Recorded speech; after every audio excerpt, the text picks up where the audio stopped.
श्रील प्रभुपाद की अनंत कोटि वैष्णव वृंद की हिताय गौर प्रेमानंदे। तो पुनः आप सभी का स्वागत है आज की इस कक्षा में। और जब हम मंगलाचरण आरंभ करते हैं तो जो पहला श्लोक है वो है, हम कहते हैं ओम अज्ञानतिमिरान्धस्य ज्ञानांजन शलाकया चक्षुरुन्मीलितं येन तस्मै श्री गुरवे नमः। वास्तव में जो श्लोक है उसमें, जो मूल श्लोक है उसमें प्रणव ओमकार नहीं है, केवल इतना है अज्ञानतिमिरान्धस्य ज्ञानांजन शलाकया चक्षुरुन्मीलितं येन तस्मै श्री गुरवे नमः। जो श्लोक का छंद है अनुष्टुप छंद, वो भी उसी में बैठता है। अब उसमें ओमकार डाल देंगे तो वो छंद जो है भंग हो जाएगा।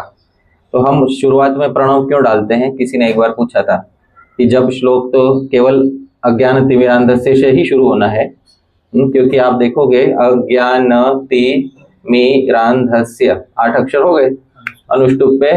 हर चरण में कितने अक्षर होने चाहिए? 8 अक्षर होने चाहिए। तो 8 अक्षर तो अज्ञान तिमिरान्धस्य से ही होंगे। उसमें शुरुआत में प्रणव ओमकार क्यों डालना? तो उसका उत्तर ये है कि मंगलाचरण कर रहे हैं, मंगलाचरण का पहला शब्द भी मंगल होना चाहिए, और उस श्लोक का पहला शब्द क्या है? अज्ञान। ठीक है, तो इसलिए कहीं मंगलाचरण में प्रथम ग्रासे मक्षी का पात, पहले घास में मक्खी ना गिर जाए, है ना। इसीलिए मंगलाचरण का शुरुआती शब्द अज्ञान ना हो जाए, क्योंकि प्रवचन दे रहे हैं लोगों का ज्ञान बढ़ाने के लिए और शुरुआत ही कर दी अज्ञान से, तो ऐसा ना हो। इसीलिए शुरुआत में मंगलवाची शब्द रखा गया है। कौन सा? प्रणव। हाँ, प्रणव ही ओंकार जिसको कहते हैं, यही उसका कारण है। तो ये छोटी छोटी चीजें बीच बीच में मैं इसलिए बताता रहता हूँ, क्योंकि जो जो संशय उठते हैं उन संशय का धीरे धीरे हम एक एक करके निवारण करते रहें। तो आज जिस विषय की हम चर्चा करने वाले हैं वो है प्रारब्ध कर्म। और प्रारब्ध कर्म के विषय में गौड़ीय वैष्णव दर्शन क्या कहता है, इसे हम देखेंगे। आप सबके हाथ में कागज है ही, ठीक है। सबसे पहले हमें ये जानना है, प्रारब्ध कर्म तो कर्म का ही एक प्रकार है, ठीक है। किसका प्रकार है? कर्म। तो सबसे पहले तो हमें ये जानना होगा कि कर्म किसे कहते हैं, और जब हम कर्म किसे कहते हैं ये जान लेंगे, उसके बाद प्रारब्ध कर्म किसे कहते हैं ये भी हम अच्छे से जान पाएंगे। तो सबसे पहले हमें ये जानना है कि कर्म क्या होता है। तो कर्म जो है ये व्याकरण में, एक संस्कृत व्याकरण के नियम अनुसार एक धातु है, डुक्रे करणे, एक धातु है। डुक्रे में सिर्फ क्री बचता है, तो क्री धातु से यह शब्द निष्पन्न होता है कर्म। क्री धातु में आप देखोगे मनिन प्रत्यय होता है। कौन सा प्रत्यय होता है? मनिन। ये उणादि सूत्र से मनिन प्रत्यय होता है, पहले ही लाइन में पहले दिया हुआ है। क्री धातु में कर्मन शब्द है। मूल शब्द क्या है? कर्मन, नकारांत शब्द है, ठीक है। और जब हम उसको बोलते हैं तो प्रथमा विभक्ति में नकार हट जाता है, तो केवल क्या बचता है? कर्म, ऐसा बचता है, ठीक है। तो ये कर्म शब्द जो है क्री धातु में मनिन प्रत्यय व्याकरण के नियम के अनुसार बनता है। जिनको व्याकरण इतना नहीं आता वो छोड़ दीजिए, बस मोटा मोटा जान लीजिए कि हर शब्द धातु और प्रत्यय से बनता है। किससे बनता है? धातु और प्रत्यय। तो धातु यहाँ पे कौन सी है? क्री। और प्रत्यय कौन सा है? मनिन। मनिन का केवल मन बाकी रह जाएगा। क्या बाकी रह जाएगा? मन। बाकी का इन उड़ जाएगा, तो क्री और मन, और क्री का कर बन जाएगा, कर और मन क्या बन जाएगा? कर्मन। कर्मन जब बोलेंगे उसके बाद उसका नकारांत भी न भी उड़ जाएगा, फिर क्या बचेगा? केवल कर्म। तो व्याकरण के बहुत सारे ऐसे नियम होते हैं जिसमें बहुत सारे छोटे छोटे अक्षर जो है हट जाते हैं, उसको लोप कहते हैं। क्या कहते हैं उसको? लोप। बहुत सारे अक्षरों का लोप हो जाने के बाद अंत में जो शब्द बचेगा वो होगा कर्म। ये तो व्याकरण के नियम के अनुसार बता दिया, पर केवल शब्द बनाने से तो बात नहीं चलेगी, शब्द का कोई अर्थ भी होना चाहिए, है ना, क्योंकि शब्द और अर्थ एक दूसरे के साथ जुड़े हुए रहते हैं। तो व्याकरण के धातु प्रत्यय के नियम, मैथमेटिक्स जिसको बोलते हैं, मैथमेटिक्स तो दिखा दिया कि भाई कर्म शब्द कैसे बनाना है, पर कर्म शब्द का अर्थ क्या होता है यह अब बताते हैं। उसके आगे ही लिखा हुआ, मेरे पीछे बोलिए, क्रियते इति कर्म, किया जाता है इसलिए क्या कहलाता है? कर्म। हाँ, तो क्री धातु जो है उससे क्रियते, किया जाता है इसलिए क्या कहलाता है? कर्म। बस सीधी बात है, क्री धातु से क्रियते। तो जो भी गतिविधि की जाती है उसको क्या कह देते हैं? कर्म। अब ये तो कर्म की साधारण परिभाषा है, साधारण समझ है कर्म की। आज जिस कर्म की हम बात कर रहे हैं वो कर्म जो है वो ये वाला कर्म नहीं है। ये अलग वाला कर्म, आज जिस कर्म की हम बात करना चाहते हैं वो अलग है। क्योंकि ये कर्म, ये जो कर्म की व्याख्या हो रही है ये उस कर्म की व्याख्या हो रही है जिसमें कोई क्रिया की जा रही है। क्या की जा रही है? क्रिया। और हम उसकी बात नहीं, आज जो विषय है आज हमारा वो नहीं है। आज हमारा विषय जो है वो क्रिया का जो परिणाम होता है, आप समझ रहे हैं, उसको भी कर्म कहते हैं। क्या कहते हैं? उसको भी कर्म। तो इसको अच्छा कर्म लगा, इसको बुरा कर्म लगा, ऐसा कहते हैं। तो उस समय जो कर्म लगा, अच्छा कर्म लगा, बुरा कर्म लगा, वो क्रिया की बात कर रहे हैं या क्रिया के परिणाम की बात कर रहे हैं? परिणाम की बात कर रहे हैं। पर यहां जो कर्म है ये क्रिया की बात चल रही है या परिणाम की बात चल रही है? यहाँ क्रिया की बात चल रही है। तो इसी की बात सबसे पहले क्रिया है, यहाँ पे क्रिया के हिसाब से दिखाया गया है। अब श्री जीव गोस्वामी जी कर्म की व्याख्या करते भगवत संदर्भ में। और ये कौन सा वाला कर्म? वो परिणाम वाला नहीं, जो क्रिया वाला कर्म है उसकी व्याख्या करते हैं। हाँ, मेरे पीछे बोलिए। अपूर्णस्य निज पूर्ति अर्था चेष्टा कर्म इति। बोलते हैं अपूर्णस्य निज पूर्ति अर्था चेष्टा कर्म इति। अपूर्णस्य, जिस भी व्यक्ति को, पशु को, पक्षी को जीवन में अपूर्णता लगती है, कुछ अपूर्णता लगती है, उस अपूर्णता को पूरी करने के लिए जो भी चेष्टा की जाती है उसको क्या कहते हैं? कर्म। सीधी बात है। ध्यान से सोचिए कर्म क्या होता है। चाहे पशु हो, पक्षी हो। जैसे पक्षी है, सुबह दाना खोजने के लिए निकलता है। क्यों दाना खोजने के लिए निकलता है? उसको पूर्ण महसूस होता है या अपूर्ण महसूस होता है? तो जो भी अपूर्ण व्यक्ति या पशु पक्षी इत्यादि जो भी है, निज पूर्ति अर्थात चेष्टा, उसको अपने पूर्ति करने के लिए जो भी चेष्टा करता है उस चेष्टा को ही क्या कह देते हैं? कर्म। ठीक है। तो ये तो ऐसी व्याख्या हो गई। ये तो मनुष्य के लिए ही नहीं, पशु पक्षियों के लिए, सबके लिए व्यापक व्याख्या है पूरी। अब अंतर इतना है कि पशु पक्षी भी कर्म करते हैं, मनुष्य भी कर्म करते हैं। अंतर इतना है, पशु पक्षियों को कर्म का फल नहीं लगता, जबकि मनुष्यों को कर्म का फल लगता है। ये बात है।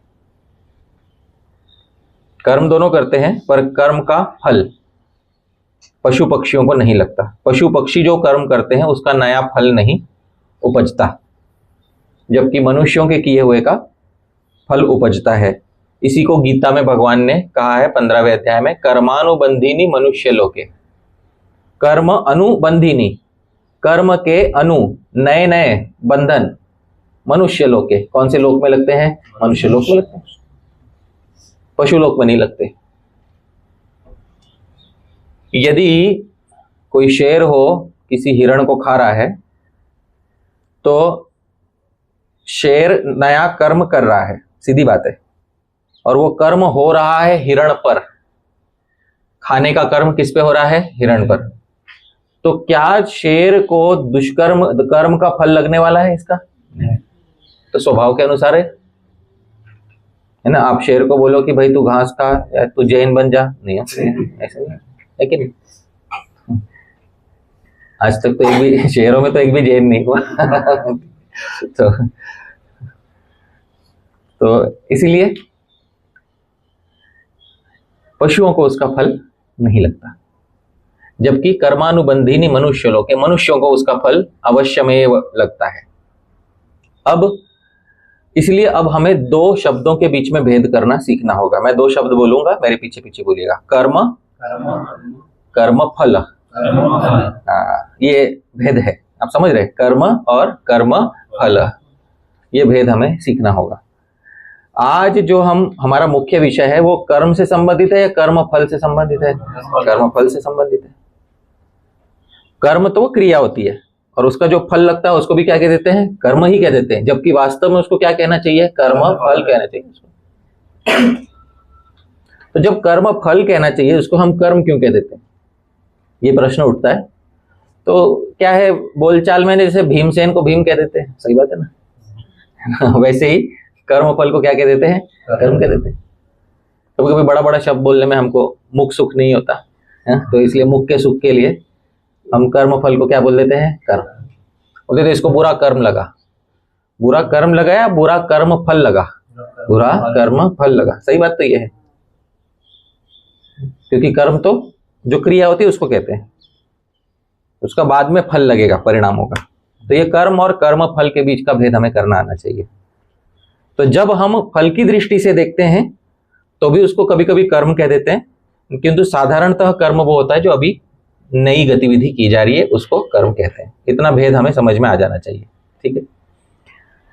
बहुत अच्छी व्याख्या है श्री जीव गोस्वामी जी की, देखिए इसमें आप कोई दोष नहीं ढूंढ पाओगे, है कि नहीं। सपने में भी व्यक्ति हाथ पैर मारे चलाए तो भी वो पूर्ण व्यक्ति चलाता है या अपूर्ण व्यक्ति चलाता है? अपूर्ण व्यक्ति चलाता है।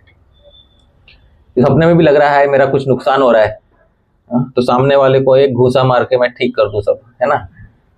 तो सपने में भी उसको पूर्ति का अनुभव नहीं हो रहा है, उसको अपूर्ण लग रहा है, इसलिए वो ऐसा काम कर रहे हैं। तो बहुत अच्छी व्याख्या है एकदम, श्री जीव गोस्वामी जी भगवत संदर्भ में बहुत अच्छी व्याख्या कर दी यहाँ पे। चलिए, हमें तो इतनी अच्छी व्याख्या समझ में आ गई। उसी प्रकार श्री बलदेव विद्याभूषण जी अपने गीता भूषण भाष्य में, यानी भगवत गीता का जो भाष्य है उसमें आरंभ में 5 विषय बताते हैं, प्रकृति, काल, ईश्वर, जीव, कर्म। उसमें कर्म एक विषय है ही। तो जब कर्म की व्याख्या करते हैं, कर्म की जो व्याख्या करते हैं हमारे सामने नीचे दी हुई है, मेरे पीछे पीछे बोलिए। पुम प्रयत्न निष्पाद्यम अदृष्टादि शब्दवाच्यम कर्म इति। अब ये व्याख्या बहुत विलक्षण है। बोलते हैं पुम प्रयत्न निष्पाद्यम। पुम मतलब मनुष्य, पुम का मतलब होता है पुरुष, पुमलिंग कहते हैं ना, है ना। पुम प्रयत्न मनुष्य के प्रयत्न से निष्पाद्य ये प्रकट होता है, और अदृष्ट आदि शब्द वाच्यम, और इसको अदृष्ट भी कहते हैं, उसी का नाम कर्म है। जो पुरुष मनुष्य के प्रयत्न से प्रकट होता है और जिसको अदृष्ट कहते हैं। क्या कहते हैं जिसको? अदृष्ट। ये व्याख्या फल की दृष्टि से है। किसकी दृष्टि से है ये? फल की दृष्टि से। अदृष्ट क्यों कहते हैं इसको? सीधे सीधे सवाल पूछना, अदृष्ट क्यों कहते हैं? अदृष्ट का मतलब क्या होता है? जिसको नहीं देखा हो, जिसको देखा नहीं हो। दृष्ट भूतकाल होता है, नहीं देखा हो उसको क्या कहते हैं? अदृष्ट। अब रास्ते पे चलते चलते कोई व्यक्ति अचानक से उसकी दुर्घटना हो गई और वो मृत्यु को प्राप्त हो गया। उसमें कारण क्या था? क्या बुरा किया था इस व्यक्ति ने? अच्छा तो व्यक्ति था, क्यों रहा चलते चलते अपघात में इसकी मृत्यु हो गई। अब इसका यदि हम इसके संगति बिठाने जाएंगे, उत्तर देने जाएंगे इसका, तो कोई उत्तर नहीं समझ में आता। तो फिर एक ही उत्तर दे, भाई उसका कर्म होगा। समझ में आ रहा है? अब यहां कर्म जो है ये क्रिया की दृष्टि से बोला जा रहा है या फल की दृष्टि से बोला जा रहा है? फल की दृष्टि। तो अब कर्म फल तो हमने देखा नहीं कौन सा होगा, इसलिए कर्म फल का दूसरा नाम क्या हो जाता है? अदृष्ट। तो यहां जो श्रील बलदेव विद्याभूषण जी ने व्याख्या की है, ये कर्म फल के हिसाब से व्याख्या की है। श्री जीव गोस्वामी जी ने क्रिया के अनुसार व्याख्या की है, श्री बलदेव विद्याभूषण जी ने किसके अनुसार व्याख्या की है? फल के। क्योंकि अगर क्रिया के अनुसार व्याख्या करते तो उसको अदृष्ट कभी नहीं कहते। समझ में आ रहा है? क्योंकि जो हम कार्य कर रहे हैं, हम अपने हाथ से कर रहे हैं, किसी के सर पे डंडा चला रहे हैं, दृष्ट है या अदृष्ट है? अपने हाँ देख के ही चला रहे हैं ना, किसी दूसरे के सर पे चला देंगे ठीक है, ऐसा नहीं होना चाहिए। तो इसलिए ये क्रिया के अनुसार व्याख्या नहीं है, ये व्याख्या किसके अनुसार है? कर्म फल के अनुसार व्याख्या है। सबको समझ में आ गया? किसी को कोई इस विषय में संशय तो नहीं है? ठीक है, तो दोनों प्रकार से व्याख्याएं देख ली, कर्म के अनुसार भी, कर्म फल के अनुसार भी। पर दोनों का साधारण नाम क्या पड़ जाता है? कर्म। साधारण नाम पड़ जाता है। जैसे भीमसेन का साधारण नाम क्या है? भीम, है कि नहीं? सत्यभामा का साधारण नाम है भामा, वैसे कर्म फल का साधारण नाम पड़ गया कर्म। ठीक है, अब हमारा विषय तो क्रिया वाला कर्म है नहीं आज, तो उसको आज थोड़ा उसको किनारे कर देते। अब हम फल वाला जो कर्म फल की बात करेंगे। उसके विषय में गौड़ीय वैष्णव दर्शन में प्रवेश करने से पहले साधारण योग दर्शन उसके विषय में क्या कहता है ये जान लेना आवश्यक है। तो योग दर्शन में पतंजलि मुनि उसके बारे में जो कहते हैं ये बहुत बहुत महत्वपूर्ण बात कहते हैं, और जो उनका सूत्र है नीचे दिया हुआ है, मैं सूत्र पढ़ूंगा, मेरे पीछे कहिएगा। क्लेश मूलः कर्माशयो दृष्टादृष्ट जन्म वेदनीयः। बहुत अच्छा योग सूत्र में पहले दूसरे अध्याय में 12वां सूत्र है। बोलते क्लेश मूलः कर्माशयो, हमारे जीवन में जो भी क्लेश है उन सबका मूल क्या है? कर्म आशय। क्या है? कर्म। ये तो नया शब्द बोल दिया, हमने तो अभी तक 2 ही शब्द सीखे थे, क्या था? कर्म और कर्म फल। ये महर्षि पतंजलि ने तीसरा शब्द डाल दिया, कर्म आशय। अब कर्म आशय क्या होता है ये भी मैं बता देता हूं, देखिए ध्यान से सुनिएगा। मैंने 2 शब्द बताए थे, कर्म और कर्म फल। जैसे मान लीजिए आज मैंने कुछ अच्छा कर्म किया, मान लीजिए किसी सत्पात्र को दान दे दिया आज, और आज दिन भी मान लीजिए अच्छा है, सही दिन पे सही पात्र को सही समय पे सही देश में दान दे दिया। अच्छा कर्म हुआ या बुरा कर्म हुआ? क्रिया के हिसाब से चल रहा है, अभी इस समय क्रिया चल रही है, ठीक है। अच्छा कर्म हुआ या बुरा कर्म हुआ? अच्छा कर्म तुरंत फल बन जाता है क्या? संसार में कभी देखा है कि भाई बीज डालते ही फल आ जाए? नहीं, ऐसा तो नहीं होता ना। फल पहले कौन से रूप में रहता है? बीज। तो इस समय आपने जिस समय आपने अच्छा कर्म किया, अच्छी क्रिया की, उस समय तुरंत फल नहीं बैठा रहता पीछे, उस समय आपने क्या बो दिया है? बीज बो दिया है। और इन्हीं बीजों की, अच्छे बुरे कर्मों की बीजों की गठरी बन जाती है मनुष्य जीवन में। क्या बन जाती है? गठरी। पता है ना उसको, जिसको हम कहते हैं सैक, इंग्लिश में SACK, गठरी बन जाती है। इसको आशय बोलते हैं। क्या बोलते हैं इसको? आशय। तो कर्मों की गठरी जो है इसी को क्या कहते हैं? कर्म आशय। तो हमारे जो क्लेश हैं इस जीवन में, जो भी दुख हम देख रहे हैं, उसका मूल है कर्माशय। क्या है उसका मूल? कर्माशय। मतलब कुछ बीज पड़े हुए हैं और वो बीज धीरे धीरे पक के, बीज पकने के बाद क्या बन जाता है? फल बन। अंतिम परिणाम क्या होता है बीज का? फल। वृक्ष पे सबसे अंत में क्या लगता है? फल लगता है। तो हमारे क्लेश का मूल है वो सारे कर्म की गठरियां, यानी कर्म का आशय। और वो कब दिखाई देता है? दृष्ट अदृष्ट जन्म वेदनीय। वेदनीय मतलब उसकी वेदना, उसका अनुभव। दृष्ट जन्म इस जन्म में भी हो सकता है, और अदृष्ट जन्म, अदृष्ट मतलब अगले जन्म में भी हो सकता है। मान लीजिए किसी व्यक्ति ने किसी दूसरे व्यक्ति की हत्या कर दी और पकड़ लिया गया और न्यायाधीश ने उसको मृत्यु की सजा सुनाई। तो कर्म का परिणाम इसी जन्म में मिला या अगले जन्म में मिलेगा? इसी जन्म में मिलेगा। दृष्ट जन्म वेदनीय। और मान लो किसी ने हत्या कर दी और पकड़ा ही नहीं गया, और बिना पकड़ा गए मर गया वो, इसका मतलब उसको कर्म का फल लगेगा या नहीं लगेगा? लगेगा। और वो दृष्ट जन्म वेदनीय होगा या अदृष्ट जन्म? अदृष्ट जन्म वेदनीय होगा। ये बात है।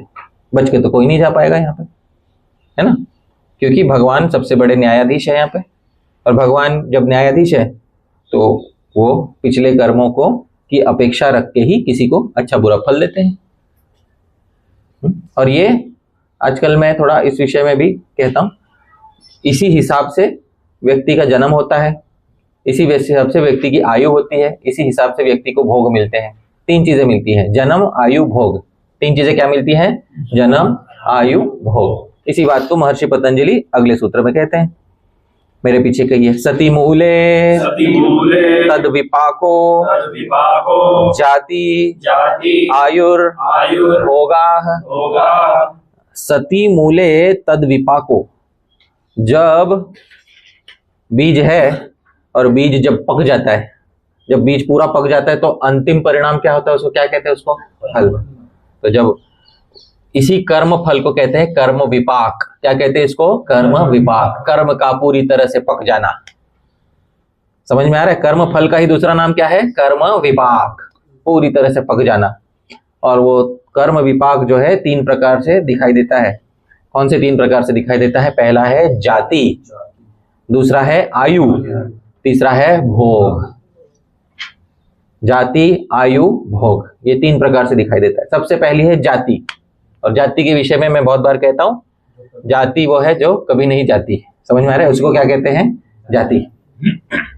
जाति अर्थात क्या होता है? इसको इंग्लिश में कहते हैं जीनस, GENUS, कभी सर्च कर लीजिएगा जीनस क्या होता है। हाँ, तो एक विशेष माता और पिता और कुल में उत्पन्न होना ही उसको क्या कहते हैं? जाति।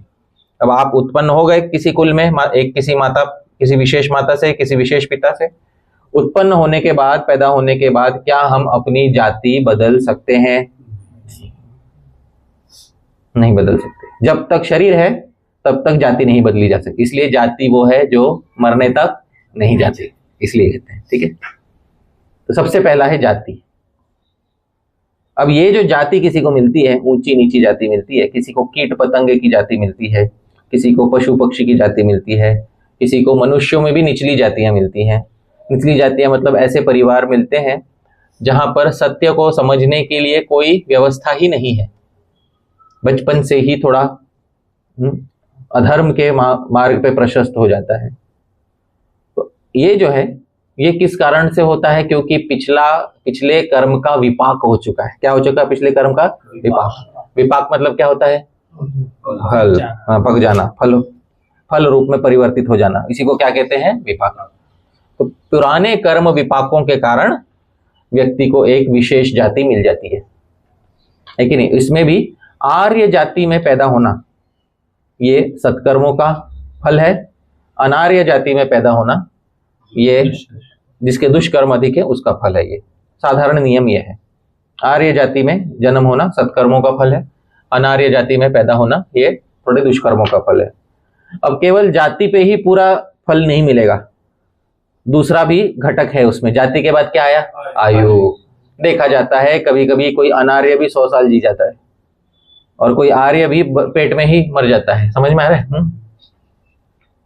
जाति तो मिली आर्य की, पर सूर्य नहीं देख पाया एक भी। आप समझ रहे हैं? तो इसका मतलब कर्म का परिणाम, कर्म का विपाक ऐसा विलक्षण था कि भले ही जाति हो, माता पिता आर्य मिले हो, लेकिन किसी कारणवश गर्भ में ही मृत्यु हो गई।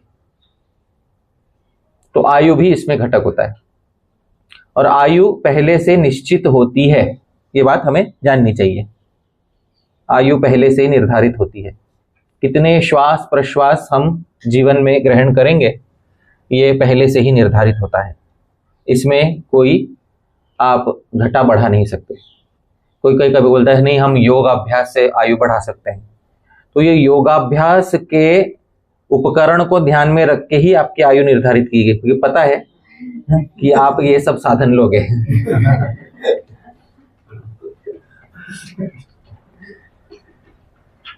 लोगों को लगता है कि हम प्रारब्ध बदल देंगे या कर्मों का फल बदल देंगे, तो ऐसा नहीं होता है।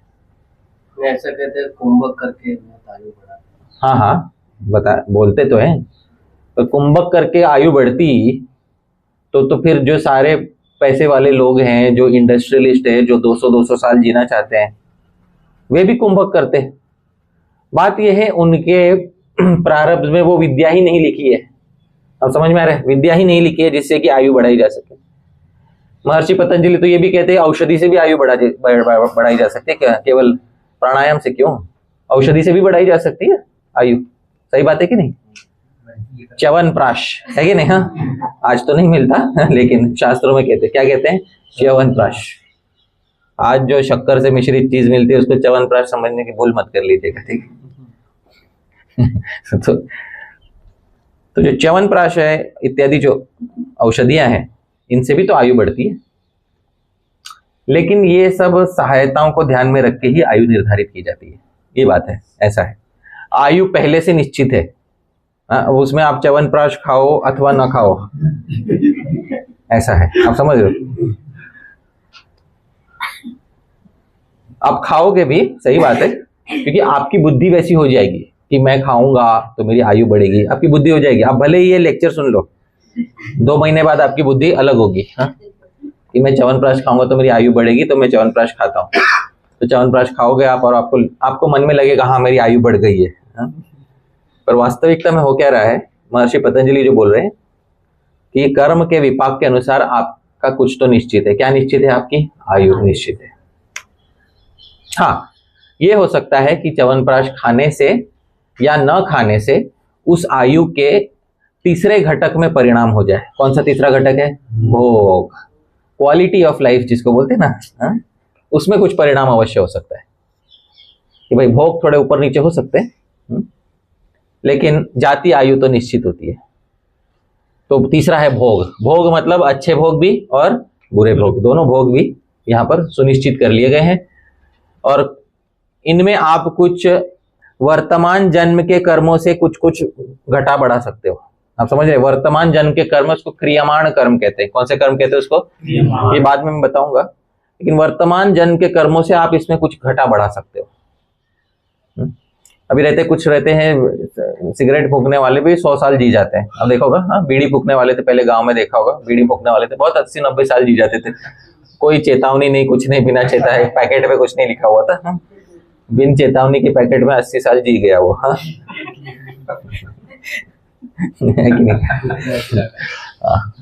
एकदम बढ़िया, कोई परेशानी नहीं। ठीक है। और कुछ ऐसे होते हैं जो इतना एकदम हेल्थ कॉन्शियस होते हैं, एकदम हाँ जिम जा रहा है, ये कर रहा है, वो कर रहा है, वो 40 की उम्र में मर गया वो, है ना। तो देखोगे आप ऐसे अनेक उदाहरण आप देखोगे। महर्षि पतंजलि से सिद्धांत बता रहे हैं, उसका आप काट नहीं पाओगे, ये बात है यहाँ पे। तो जातीय आयु पहले से निश्चित होती है। बस हाँ, किसी ने अच्छा वर्जिश किया, योगाभ्यास किया, तो उसके जीवन का जो अनुभव है वो थोड़ा अच्छा हो जाता है, भोग थोड़े से बदल जाते हैं उसके, ये बात है। तो जाति, आयु और भोग, ये कर्म फल के पकने पे 3 चीजों में आपको देखने मिलेगा।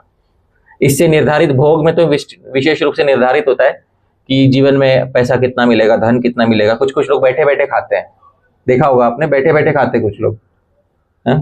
कुछ नहीं, काम वाम करने नहीं जाना, बैठे बैठे खा रहे हैं। क्यों?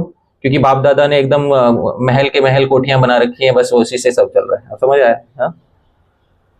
अब वो या उसको इतना अच्छा कैसे, और मैं ऐसा क्यों? हाँ, समझ, ये आप नहीं सोच सकते। मुझे भी ऐसा चाहिए था। हाँ भाई, अगर आपको ऐसा चाहिए तो आपको अवश्य मिल सकता है, इस जन्म में नहीं। कौन से जन्म में? अगले जन्म में। उसके लिए कुछ करना होगा इस जन्म में। भाई क्या करना होगा? हाँ, समय रहते अपने बच्चों को संपत्ति दे दो, वंचित मत रखो। समय रहते बच्चों को क्या दे दो? संपत्ति दे दो। वो अवंती ब्राह्मण की तरह मत करो। पता है ना अवंती ब्राह्मण का उदाहरण? है एकदम यक्ष की तरह अपना संपत्ति बचा के रखी थी उसने, फिर घर वालों को छीन के उसको घर से धक्के मार के निकालना पड़ा, तब जाके उसको इतना सारे दुष्कर्म का परिणाम उसको उसी जन्म में मिल गया। तो वो अवंती ब्राह्मण की कथा है, वहाँ 11वें स्कंद में आती है। तो यदि नहीं मिला तो उसमें क्षोभ नहीं करना चाहिए, जान लेना चाहिए कि पिछले कर्मों के अनुसार ये भोग मिला है हमें। तो किसी किसी को कोई भोग अच्छा मिल जाता है, किसी किसी को कोई भोग बुरा मिल जाता है। किसी किसी को मान लो संगी या संगिनी, पति या पत्नी बहुत अच्छे मिल जाते हैं, पर बच्चे उतने अच्छे नहीं मिल पाते। आप समझ रहे हैं? किसी को बच्चे अच्छे मिल जाते हैं पर जीवन साथी से हमेशा कलह लगा रहता है। देखोगे आप ऐसा ये पहले से निर्धारित हो गया कि भैया आपके भोग कितने हैं कितने नहीं है। तो इसमें हाय नहीं मचानी है, हाय मेरे साथ ऐसा क्यों हुआ। ये योग सूत्र पढ़ने का फायदा यह होना चाहिए कि व्यक्ति शोक से मुक्त हो जाए। हाँ, योगी तस्माद योगी भव अर्जुन है, इसलिए अर्जुन तू कौन बन? योगी बन। तो इस प्रकार से भगवान ने गीता में अर्जुन को बोला था। ठीक है, तो अब हमें समझ में आ गया। तो अब इतना हमारे हाथ में है कि आगे का कर्म हम कैसे कर सकते, वो खैर वो आज का विषय है नहीं। आज का विषय तो है कर्म फल के विषय में आज की चर्चा है। तो देखिए 3 शब्द हमको जानने हैं। सबसे पहला है कर्म। ठीक है, कर्मों से क्या बनते हैं? कर्म आशय। आशय मतलब गठरी। गठरी में क्या भरा? बीज भरे कि फल भरे हुए? बीज। और वही बीज बोए जाते हैं प्रकृति द्वारा और धीरे धीरे उसका फिर क्या मिलने लगता है? फल। उसी कर्म फल का दूसरा नाम क्या बताया? कर्म विपाक। कर्म पक गया। समझ में आ गया? तो ये सब जो है ना, कुछ कुछ शब्द जो है हमें समझ में आ जाएंगे, फिर तो हमें कोई कठिनाई नहीं होगी। और तीनों को कर्म कहते हैं। तीनों को साधारण भाषा में क्या कह देते हैं? कर्म। वो बीज को भी क्या कह देते हैं? कर्म। विपाक को भी क्या कह देते हैं? कर्म। और जो अभी कर रहे हैं उसको भी क्या कह देते हैं? कर्म। बस तीनों को कर्म कह देते हैं, ऐसा हो गया। सही बात है। तो पर इतना महीन भेद जो है, उसके अवान्तर भेद हमको जान लेने चाहिए। अब कर्म फल की दृष्टि से, क्योंकि हमारा आज का मुख्य विषय कर्म फल के अनुसार था, तो अब जब मैं कर्म बोलूंगा, हाँ, तो मैं मुख्यतः कर्म फल की बात कर रहा हूं। ठीक है? तो कर्म 3 प्रकार के होते हैं, यानी कर्म फल कितने प्रकार के होते हैं? 3 प्रकार के होते हैं। ठीक है? और वो 3 कौन से होते हैं, ये आचार्यों ने हमें बताएं। श्री बलदेव विद्याभूषण जी वेदांत सूत्र की गोविंद भाष्य की टीका में 3रे अध्याय में बताते हैं कि 3 प्रकार के कर्म फल होते हैं, कर्म या कर्म फल होते हैं। और मैं नाम बोलूंगा, मेरे पीछे पीछे बोलिएगा। पहला संचित कर्म, दूसरा प्रारब्ध कर्म, तीसरा क्रियमाण कर्म। तो 3 संचित कर्म, प्रारब्ध कर्म और क्रियमाण। तो ये 3 प्रकार होते हैं और ये हर बद्ध जीव के साथ चलते रहते हैं, अनादिकाल से चल रहे हैं। चाहे वो पशु योनि में, पक्षी योनि में, कीट पतंग, मनुष्य, देवता इत्यादि, ब्रह्मा जी तक, सबके इसमें ये 3 बने हुए हैं, संचित, प्रारब्ध और क्रियमाण।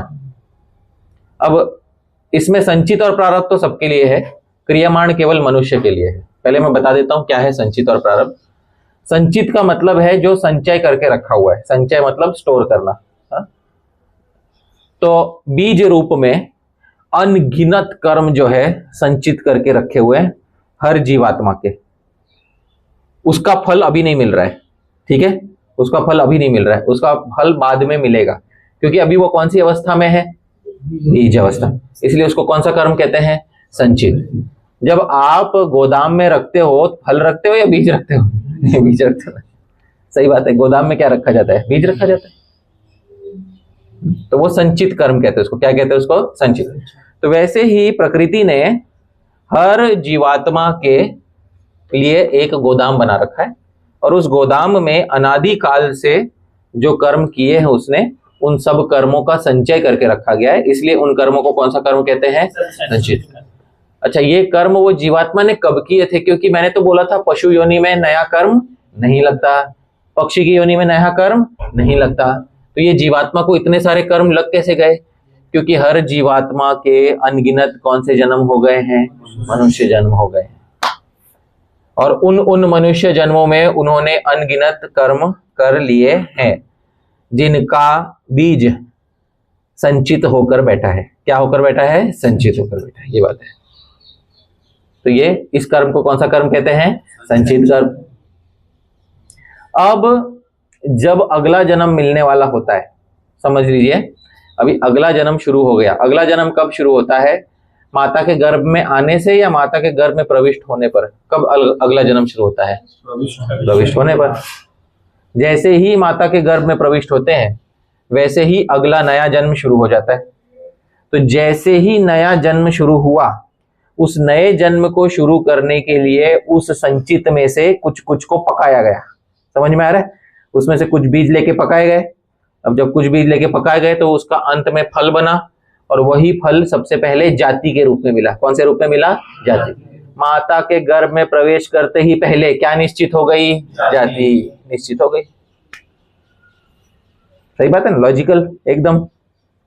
तो जो कर्म शुरू हो गया है, जिसका फल मिलना, समझ में आ रहा है? जिस कर्म का फल मिलना शुरू हो गया है, उस कर्म को दूसरा कर्म कहते हैं। क्या कर्म कहते हैं उसको? प्रारब्ध। प्रारब्ध अच्छे से आरंभ हो चुका है जिसका, उसको कौन सा कर्म कहते हैं? प्रारब्ध। मतलब इसका फल मिलना अभी अच्छे से शुरू हो गया है, इसलिए इस कर्म का नाम क्या है? प्रारब्ध कर्म। कभी कभी लोग बोलते हैं मेरा प्रारब्ध खराब है। हाँ, प्रारब्ध खराब है मतलब इस जन्म में जो मिल रहा है वो फल मुझे खराब मिला है। प्रारब्ध कर्म को आप जीवन में प्रत्यक्ष भोग ही लोगे, देख ही लोगे, है कि नहीं? और प्रारब्ध कर्म को ज्योतिष आदि के माध्यम से आप जान भी लोगे कि थोड़ा बहुत कैसा अच्छा है या बुरा है। कुछ कुछ होते हैं जिनके ज्योतिष में जो ग्रह चक्र होते हैं उस ग्रह चक्र में अधिकांश ग्रह क्रूर हो जाते हैं। 9 ग्रहों में से 6 ग्रह क्रूर है, 3 ही अच्छे हैं। मतलब प्रारब्ध अच्छा है या बुरा है? बुरा है। 9 ग्रहों में से 9 के 9 अच्छे हैं, आप समझ रहे हैं? पर ये बहुत मुश्किल से होता है ये, है कि नहीं? तो प्रारब्ध अच्छा है या बुरा है? अच्छा है, आप समझ रहे हैं? ऐसा तो ये समझ में आ जाता है प्रारब्ध के। तो ज्योतिष में इसका व्याख्यान हो जाता है। तो ये भाई ये इस लग्न में उत्पन्न हुआ है, इसका स्वभाव थोड़ा तीव्र होगा, आप समझ रहे हैं? क्यों? प्रारब्ध है, पिछले जन्म से मिल रहा है उसको, ऐसा है। तो ये प्रारब्ध कर्म है जो अच्छे से शुरू हो चुका है। और तीसरा है क्रियमाण। अब ये क्रियमाण जो है केवल मनुष्य योनि में होता है। क्रियमाण मतलब जो नया कर्म हम कर रहे हैं उसको कौन सा कर्म कहते हैं? क्रियमाण। जो अभी चल रहा है, नया कर्म चल रहा है, उसको कहते हैं क्रियमाण। तो ये नया कर्म है। अब ये जो नया कर्म है इसका बीज जाके बैठ जाएगा वापस कौन से कर्म में जाके बैठ जाएगा?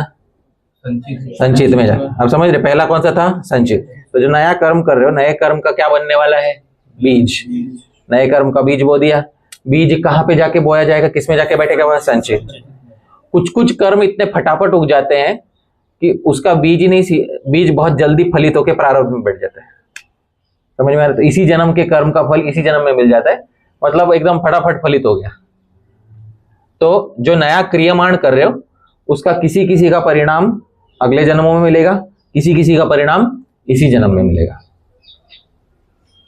ये बात है, ऐसा है। तो जैसे कोई स्कूल में जाने वाला छात्र है, उसने किसी दूसरे छात्र के साथ हिंसा कर दी और कैमरे में देखा गया, पकड़ा गया, तो इसी जन्म में फल मिलेगा या अगले जन्म में मिलेगा? कर्म भी किस कौन से जन्म में किया? इसी जन्म। फल भी कहाँ मिल गया? इसी जन्म में। और कर्म इतने विलक्षण होते हैं, कभी कभी ऑन द स्पॉट फल मिल जाता है। अब समझ, ऑन द स्पॉट फल मिल जाता है ना? जैसे राह चलते किसी पे क्रोध आ गया, उसको एक घुमा के मार दिया, उसने बदले में एक और मार दिया। बहुत अच्छा है ना? मुझे क्रियमाण इसमें क्यों रखा है कर्म फल में? क्रियमाण को कर्म फल में नहीं रखा है, इसलिए मैंने उसके ब्रैकेट में अलग अलग शब्द डाल रखे हैं। संचित के लिए मैंने क्या शब्द डाल के रखा है? कर्माशय। प्रारब्ध के लिए क्या डाल रखा है? कर्म विपाक। और क्रियमाण के लिए सिर्फ क्या डाला है? कर्म। वो क्रिया वाला है, वो समझ में आ रहा है? इसलिए वो ब्रैकेट में मैंने इसलिए डाल के रखे। पर तीनों का साधारण नाम क्या हो जाता है? कर्म। सीधी बात है। संचित कर्म, प्रारब्ध कर्म, क्रियमाण कर्म। जबकि संचित है कर्माशय, प्रारब्ध है कर्म विपाक या कर्म फल, और क्रियमाण केवल क्या है? कर्म है। सही बात है। साधारण नाम कर्म पड़ जाता है। देखिए यहाँ पे टेबल में बताया, संचित कर्म क्या है, उसका अर्थ क्या है? अतीत के सभी जन्म के कर्मों का भंडार जिसका फल अभी शेष है। गोडाउन बना के रखा है। किसने बना के रखा है गोडाउन?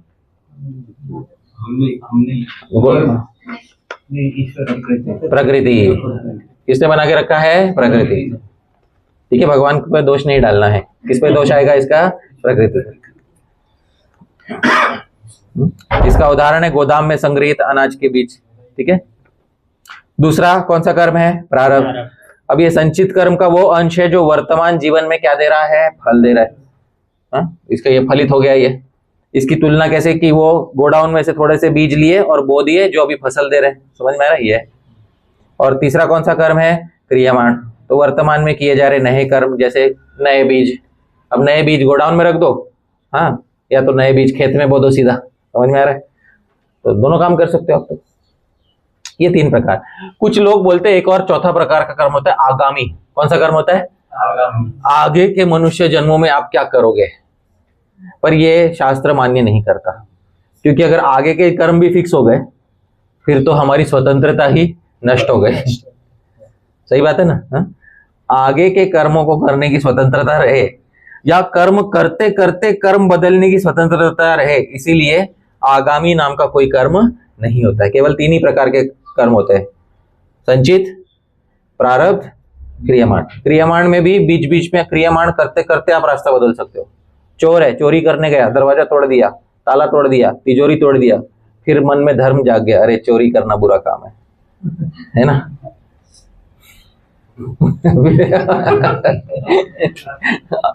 चला गया वहां से। होते हैं ना, कुछ कुछ होते चोर ऐसे, है ना, धार्मिक चोर नहीं। जब चोरी करने का निश्चय कर लिया था, उस समय राहु महादशा चल रही थी। और जैसे ही घर में घुसा, गुरु की महादशा शुरू हो गई। अचानक से लगा, राहु महादशा के बाद कौन सी महादशा आती है? गुरु की महादशा आती है। तो घर में घुसते ही गुरु की महादशा शुरू हो गई। फिर अचानक से बृहस्पति के प्रभाव से लगा, अरे यार ये तो बहुत बुरा काम है, ये नहीं करना चाहिए। मैं कौन से भ्रम में जी रहा था जब मैंने चोरी का काम उठाया।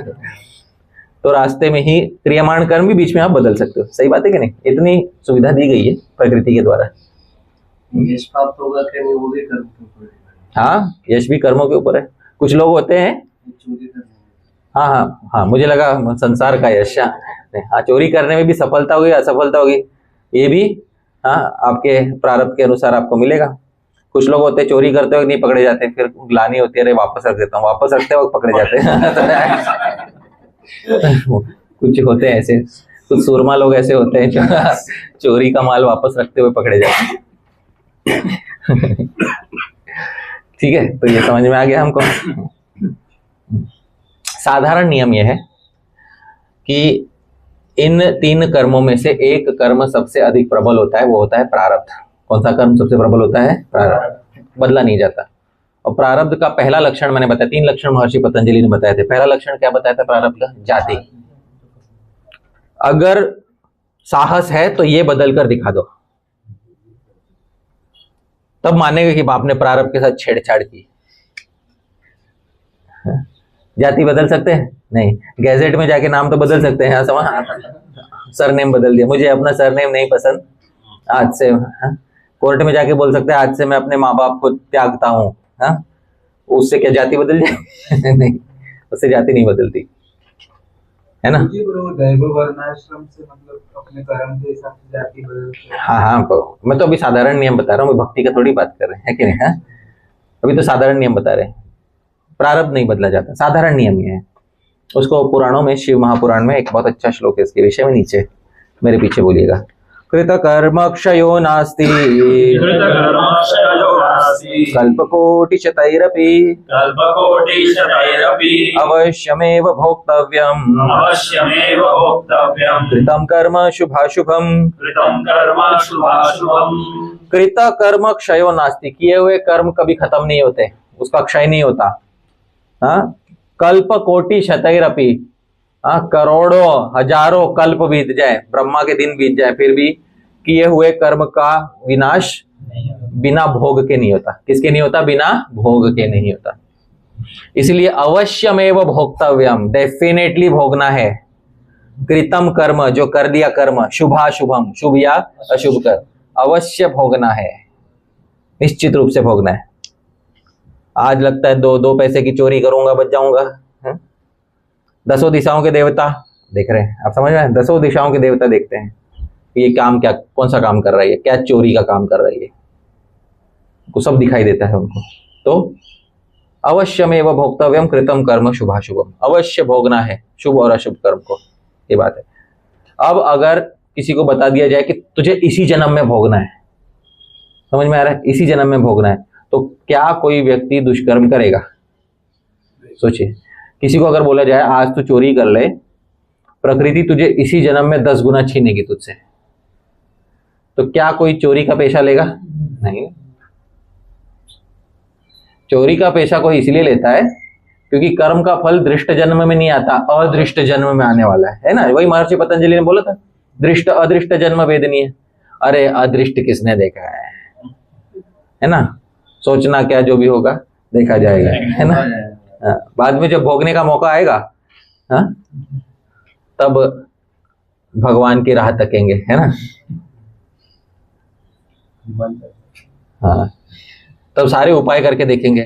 तब कोई बोलेगा कि ये अंगूठी पहन लो, ये व्रत कर लो, ये उपवास कर लो, 16 सोमवार कर लो, है ना, ऐसे बोलेंगे, बोला जाएगा।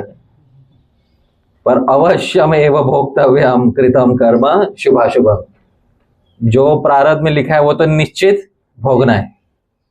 तो फिर ऐसा क्यों बोलते हैं ये उपवास करो, ये व्रत करो, ये ऐसा करो?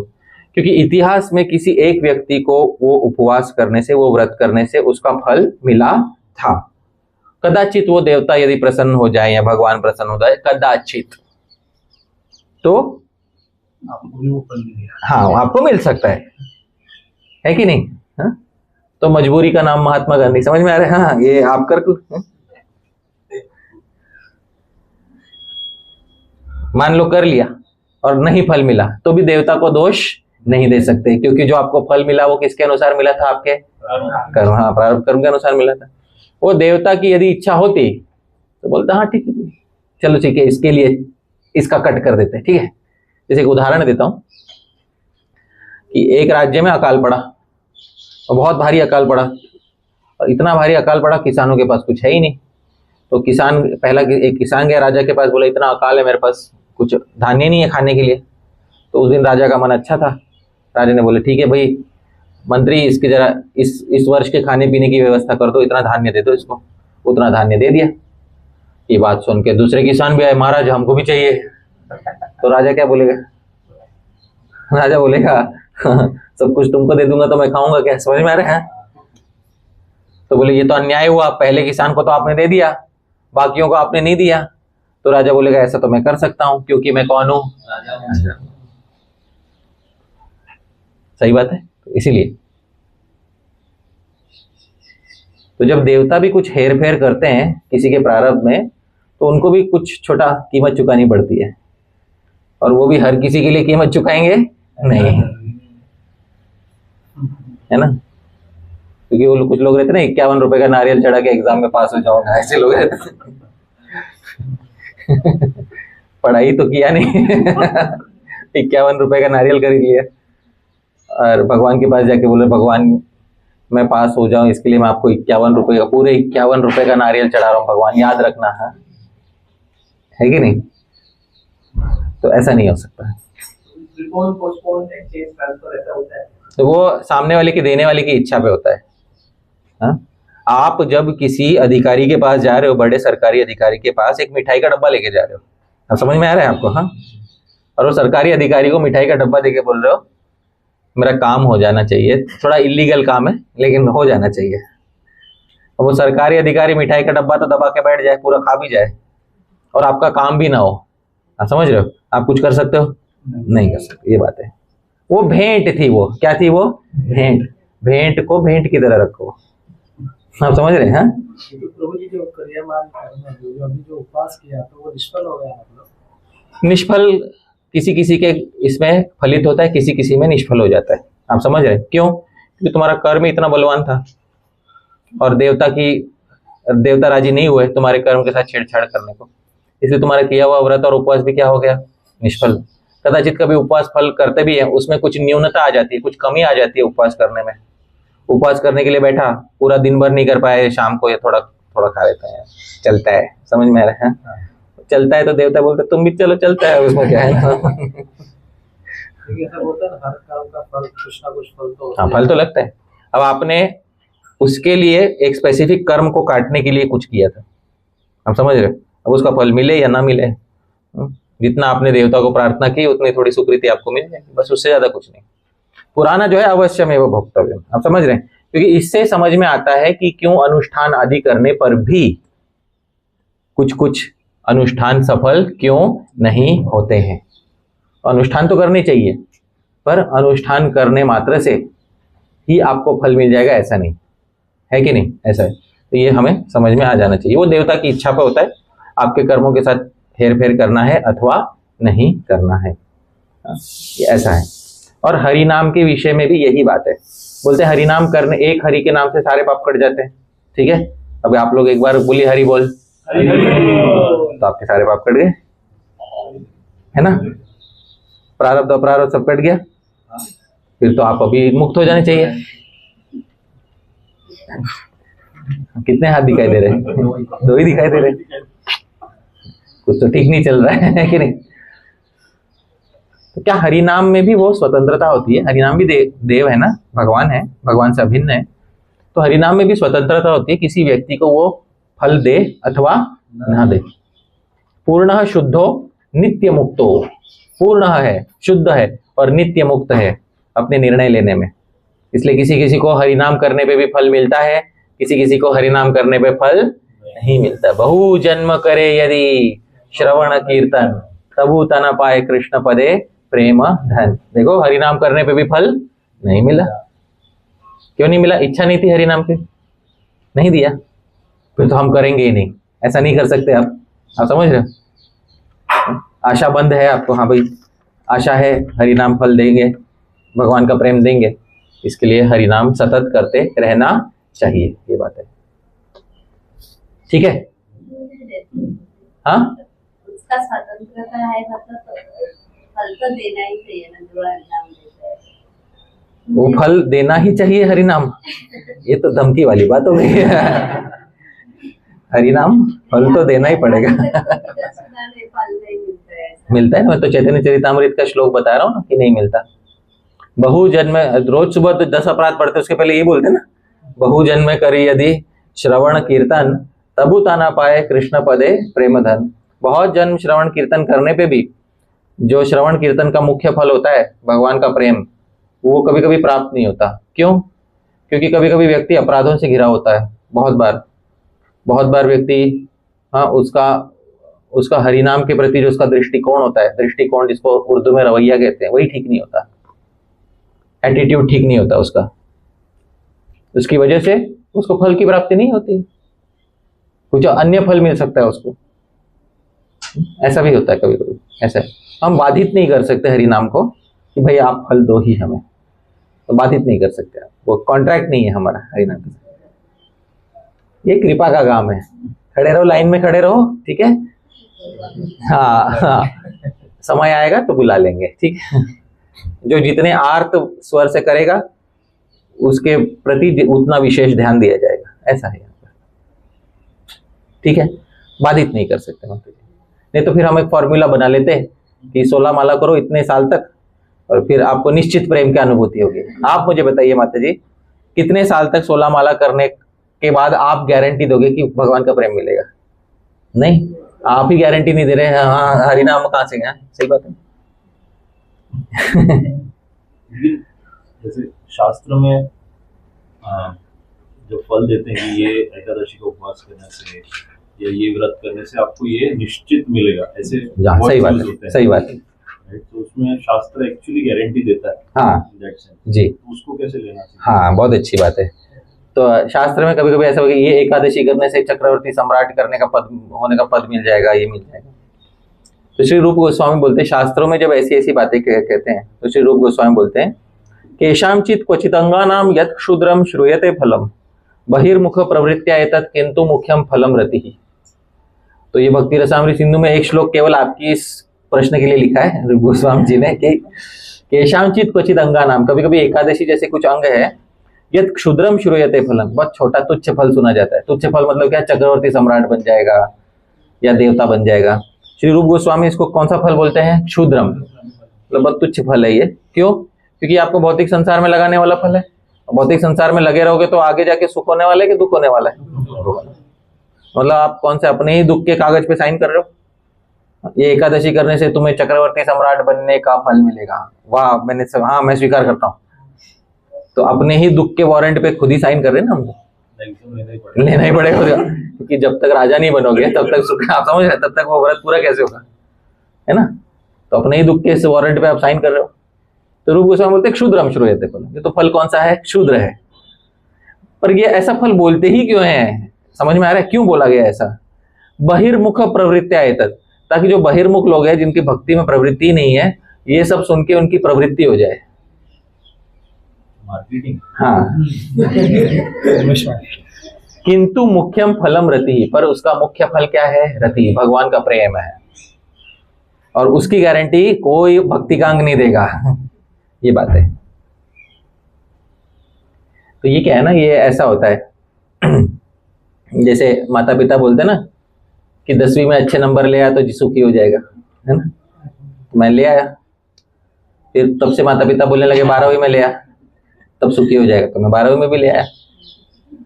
फिर माता कहने लगी इंजीनियरिंग में ले आ, अच्छा, तो मैं इंजीनियरिंग के फाइनल ईयर में ले आया, अच्छा। फिर माता बोलने लगी कि अच्छी नौकरी पाले तब सुखी हो जाएगा, तो अच्छी नौकरी पाली। फिर माता बोलने लगी कि अब इच्छा ये कर रही है कि तुम क्या कर लो, विवाह कर लो। तो माता की इच्छा से विवाह कर लिया। हाँ? तो इसके बाद माता कुछ समय बोल रही है हाँ पोते का चेहरा देखना चाहते, फिर पोते का चेहरा समझ में आया।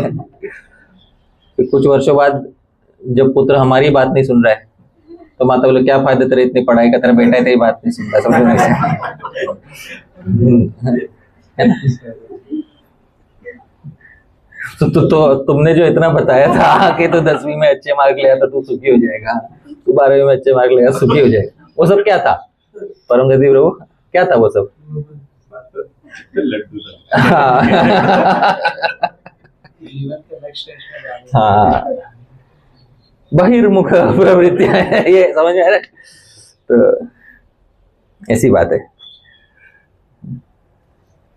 तो शास्त्र 3 प्रकार से उपदेश देते हैं, प्रभु की तरह, मित्र की तरह और कांता की तरह, पत्नी की तरह।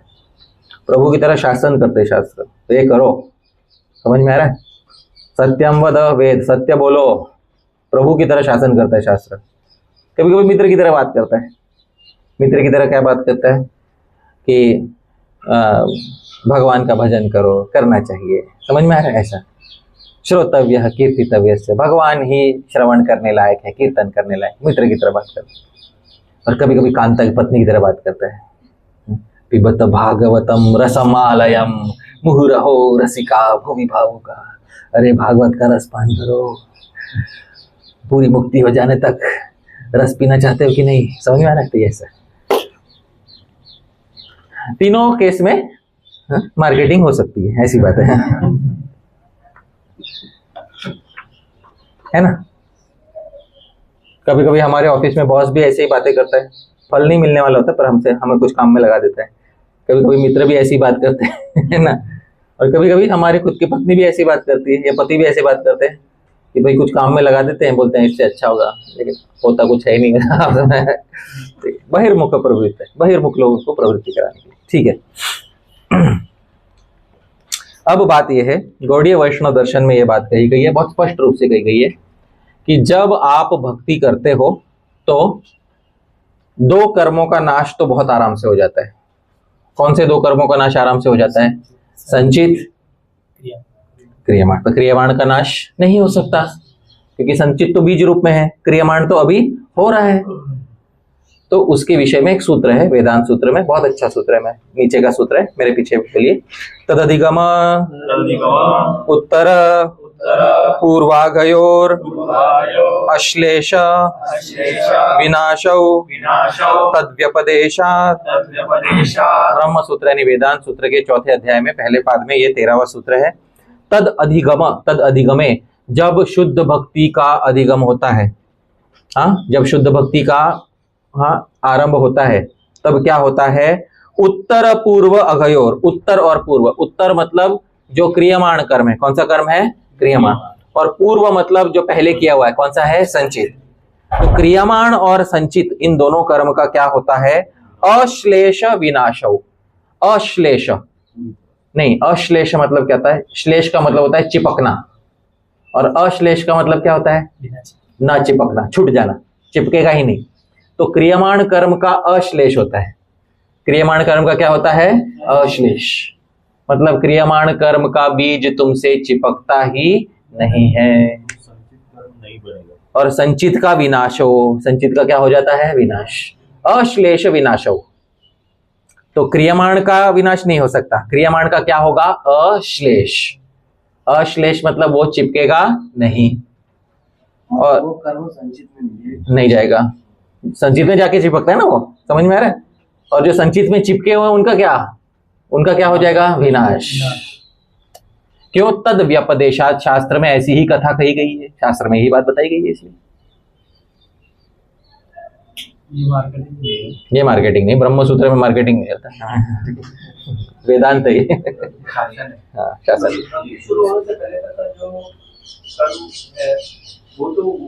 भक्ति शुरू होने से पहले जो कर्म है उसका क्या, वो तो संचित में चला गया, इस जन्म का भी। अब वो भक्ति करने से आप उस संचित का क्या कर सकते हो? विनाश। और क्रियमाण का आप क्या कर सकते हो? अश्लेष। श्लेष का मतलब क्या होता है? चिपकना। अश्लेष का क्या मतलब होता है? ना चिपकना, छूट जाना। समझ में आ रहा है? तो अश्लेष, क्रियमाण का अश्लेष, संचित का विनाश। ये हो गए ब्रह्मसूत्र। बहुत अच्छी टीका है इस पे बलदेव विद्याभूषण जी ने बहुत अच्छी टीका की है। हाँ देखो प्रभु जी के मुख से निकल गई सत्य बात। हाँ, क्या भोगना पड़ेगा? प्रारब्ध तो भोगना ही पड़ेगा। हाँ हाँ, अब तो सब शॉर्टकट ढूंढ रहे दीक्षा से। गुरु जी के सर पे प्रारब्ध मर देता हूँ। हाँ, गुरु जी के सर पे प्रारब्ध मर दूंगा फिर तो ठीक है, मैं तो चंगा हो जाऊंगा। बाकी गुरु जी को हो जो हो, मुझे क्या करना। बहुत पावरफुल। हाँ, गुरु जी तो बहुत पावरफुल है। गुरु जी तो वो ज्वालामुखी है कि उसमें पूरा पहाड़ भर के भी कर्म पे को गुरु जी बचा जाएंगे, ऐसे गुरु जी है ना। तो अश्लेष यानी वो संचित कर्म में नहीं चिपकेगा। मतलब वो संचित नहीं होता। हाँ, जो श्लिष्ट धातु है कर्म में जाता वैसा। हाँ, कर्म में चला, कर्म ही नहीं लगेगा ना। हाँ। अरे भाई, जैसे पद्म पत्रम विवाम्भसी, कमल के पत्ते पे जल होता है, उसका श्लेष होता है कि अश्लेष होता है? हाँ, अश्लेष होता है ना। सीधी बात है ना। कमल के पत्ते पे जल का क्या होता है? श्लेष होता है कि अश्लेष होता है? और कपड़े पे जल का क्या होता है? श्लेष। सीधी बात है ना। अब समझ में आ गया श्लेष अश्लेष। भक्ति का आरंभ ये कहाँ से? मतलब नाम लेने से, दीक्षा लेने से? हाँ, तो ये सब भी बताएंगे कि नाम लेने से, दीक्षा लेने से क्या है, ये सब पूरा बताएंगे। देखिए इतनी अच्छी चर्चा हो गई कि लोगों को प्रारब्ध कर्म के विषय में लोगों को जानने की इच्छा जागरूक हो गई है ना। आज का मैंने विषय इसलिए कौन सा चुना था? प्रारब्ध कर्म, क्योंकि बाकी दोनों का नाश तो हो जाएगा, लेकिन एक कर्म बच जाएगा। कौन सा कर्म बच जाएगा? प्रारब्ध। और प्रारब्ध कर्म का पहला लक्षण, 3 लक्षण बताए थे। पहला लक्षण क्या बताया था? और जाति वो है जो नहीं जाती, तो वो फिर इसका क्या करें, है ना। ये हमारे लिए प्रश्न बना हुआ है। तो उत्तर पूर्वयोर अगश्लेष, उत्तर पूर्वागयोर अश्लेष विनाशो। तो भाई संचित का हो गया विनाश और क्रियमाण का हो गया अश्लेष। ये तो समझ में आ गया हमको। तद व्यपदेशात, क्योंकि शास्त्र ही वैसा कहता है, शास्त्र स्पष्ट कहता है। ठीक है। 11वें स्कंद में भगवान का कथन है उद्धव से कि यथार्ची सुसमृद्धाग्नि करोत्ये धामसि भस्मसात् तथा मद विषया भक्ति उद्धवई नाम कृत्स्नशः। 11वें स्कंद में भगवान का वचन है। यथाग्नि सुसमृद्धार्ची, अग्नि जैसे बहुत अच्छी लपटों वाली अग्नि जैसे पूरा ईंधन खा जाती है, पूरा ईंधन जंगल खा जाएगी पूरा। समझ में आ रहा है? ऐसी होती है अग्नि। वैसे ही उद्धव, मेरी भक्ति तुम्हारे संचित कर्म का जंगल खा जाएगी। समझ में आ रहा है? संचित का तो खा जाएगी, क्रियमाण चिपकेगा नहीं। एक बज के गले के फांस बन के रह गया। कौन सा? अब इसका क्या करें? दुख ये है कि इस समय जो भोगना पड़ रहा है वो कौन सा वाला कर्म है? प्रारब्ध। तो वर्तमान भोग्य जो है वो तो प्रारब्ध है। और ये मानिए तो इसमें हम हाँ खुशी मना ले, हाँ संचित दूर हो गया, क्रियमाण चिपक नहीं रहा, इसमें भले ही लाख खुशी मना लो, लेकिन जो अभी भोग्य है वो कौन सा कर्म है? प्रारब्ध है। उसके बारे में क्या कर सकते हैं, तो उसके बारे में थोड़ा देखेंगे हम। तो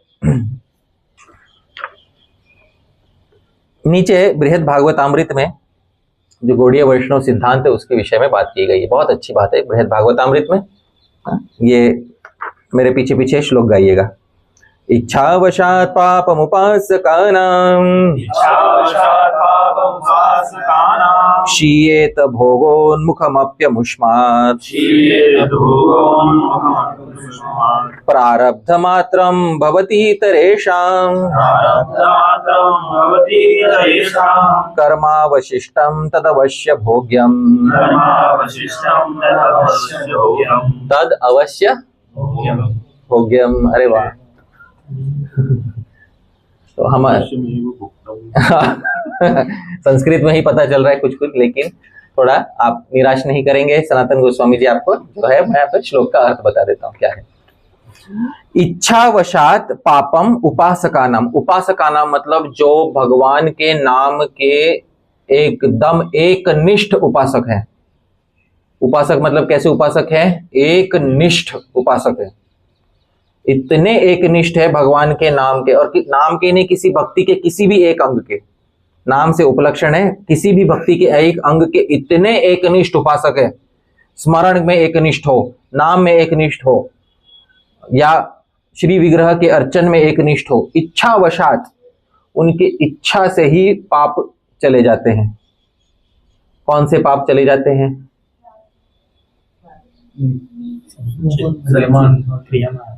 प्रारब्ध। कौन से पाप की बात चल रही है? प्रारब्ध। इच्छावशात पापम उपासका नाम क्षीयेत, क्षीयेत उसका क्षय हो जाता है। कौन सा? भोगोन्मुखम, जो भोग को प्राप्त हो रहे हैं। अभी भोग को प्राप्त होने वाला कौन सा कर्म होता है? प्रारब्ध। अमुष्मात, अमुष्मात मतलब ये करने से, क्या करने से? एक निष्ठ होके भक्ति का कोई भी अंग, मुख्य अंग करने से, पर मुख्य रूप से भगवान के नाम की बात, भगवान के कीर्तन की बात चल रही है यहाँ पे। एक निष्ठ होकर भगवान का कीर्तन करने से कौन से कर्म का क्षय हो सकता है? और वो एकदम एकांती भाव से करने वाला होना चाहिए। अच्छा, जो एकांती भाव से नहीं करते है ना, जो बस ऐसे कैजुअली करते, मतलब ऐसे हाँ चलो हम भाई भगवान का नाम कर लिया, किसी ने बोला था इसलिए कर लिया, समझ में आ रहा है? ऐसे जो लोग करते हैं उनका क्या बोलते? प्रारब्ध मात्रम भवति इतरेशाम, इतरेशाम अन्य जो इतने एक निष्ठ नहीं है उनके बाकी दो तो चले जाते हैं। कौन से बाकी दो चले जाते हैं? उनके संचित और क्रियमाण। पर प्रारब्ध मात्रम भवति इतरेशाम अवशिष्टम, एक अवशिष्ट बच जाता है उनका। कौन सा बच जाता है उनका? प्रारब्ध। तो जो एक निष्ठ होके भगवान का नाम नहीं लेते उनका एक कर्म बच जाता है। कौन सा कर्म बच जाता है? प्रारब्ध। भगवान का नाम उनके बाकी दो प्रकार के कर्मों के साथ उनका अश्लेष और विनाश कर सकता है। कौन से दो कर्मों का कर सकता है? संचित और क्रियमाण। संचित का क्या होता है? विनाश होता है, अश्लेष होता है विनाश। और क्रियमाण का क्या होता है? अश्लेष। है कि नहीं? प्रारब्ध को जलाने के लिए एक निष्ठ होकर भजन करना पड़ेगा। एक निष्ठ मतलब इतना तीव्र भजन होना चाहिए कि उसके अलावा और कोई जीवन में कुछ बचा ही नहीं। मैंने एक बार बोला था, इसी यहीं पे बैठ के कक्षा में मैंने बोला था, जीने का वजूद बन जाना चाहिए वो। मैंने पता नहीं आप में से कौन लोग थे उसमें, कौन नहीं थे। वो जब हो जाएगा तब आप जबरदस्ती नहीं कर सकते इसमें, नहीं आज कर जाके करूंगा, ऐसे नहीं होगा वो। हाँ, वो जो था ना निर्बंध कृष्ण संबंध है, जब भगवान श्री कृष्ण के संबंध में ही एकदम ऐसा पक्का निर्बंध बैठ जाएगा कि और कुछ नहीं करना, अब केवल यही काम करना है और कुछ नहीं करना, तब जाके कौन सा कर्म क्षय हो सकता है? प्रारब्ध। प्रारब्ध कर्म का पहला लक्षण क्या होता है? जाति। और जब गुरु से दीक्षा मिलने पर सही जब दीक्षा का परिणाम होता है, सही दीक्षा मिलने पे, सही परिणाम मिलने पे सबसे पहले क्या बदल जाती है? जाति। क्योंकि जब ठीक से भजन करता है तब उसको एक देह की प्राप्ति होती है जिसको कहते हैं सिद्ध देह। कौन सा देह प्राप्त होता है? सिद्ध देह। यह देह अच्युत गोत्र का होता है। कौन से गोत्र का होता है? ये अच्युत गोत्र का होता है। और इस देह की प्राप्ति होते ही क्या बदल जाती है? जाति। और ये वो जाति होती है जो इस जाति को त्याग करा सकती है, जाति बदल सकती है। मान लो भजन इतना अच्छा करो कि आपको, जैसे मैं हमेशा उदाहरण देता था हरीश्वरी जी का, उन्होंने 12 वर्ष ऐसा भजन किया, उन्होंने भगवान प्रत्यक्ष आके बोले बेटा ये हो गया तुम्हारा खत्म, है ना, आज से तुम हमारे निकटवर्ती हो, हमारे धाम में तुम्हारा प्रवेश होगा, तुम्हारा ये स्वरूप है। समझ में आ रहा है? क्या बदल गई? जाति। थी तो ब्राह्मण जाति उनकी तो बहुत अच्छी जाति थी, लेकिन उस जाति को उन्होंने क्या कर दिया? बदल दिया। समझ में आ रहा है? दूसरा उदाहरण देता हूं, जिसको ये उदाहरण नहीं पता दूसरा उदाहरण बताता हूं। एक वायु का रोग हो गया था। केरल में एक भक्त है श्री नारायण भट्ट नाम के एक भक्त केरल में, उनको पैरालिसिस हो गया था। हाँ, तो ये पैरालिसिस का जो रोग हो गया था उनको, तो उनका आधा अंग जो है काम नहीं करता था। तो उन्होंने वो वहाँ पे मंदिर था, वहाँ पे गुरुवायूर मंदिर है, आज भी है वहाँ पर। उन्होंने जाके भगवान के स्तुति में उन्होंने वंदनम किया। क्या किया उन्होंने? भगवान का वंदनम। इस अंग में उन्होंने बहुत निष्ठा कर ली, और वंदनम अंग को बहुत अच्छे से निष्ठा से करते करते, क्योंकि पूरा शरीर पैरालाइज हो गया था, तो कुछ जप इत्यादि नहीं कर पा रहे थे ठीक से, तो वंदनम करना है। वंदनम करते करते उन्होंने पूरा एक ग्रंथ लिख डाला भगवान के स्तुति में। हाँ, उसका नाम था नारायणीयम। आज भी वो ग्रंथ उपलब्ध, नारायणीयम। और नारायणीयम पूरा होते ही हाँ, उनका वो रोग जो है वो दूर हो गया। जाति, आयु, भोग, कौन सी श्रेणी का प्रारब्ध था ये? जाति का था, आयु का था, भोग का था? ये भोग श्रेणी का प्रारब्ध खत्म कर दिया एक निष्ठ भजन करने से। आप समझ रहे? आयु का भोग किसने खत्म किया? मार्कंडेय ऋषि। समझ में आ रहा है? मार्कंडेय ऋषि का उदाहरण पता है आपको, है ना? कितनी आयु निर्धारित थी उनकी?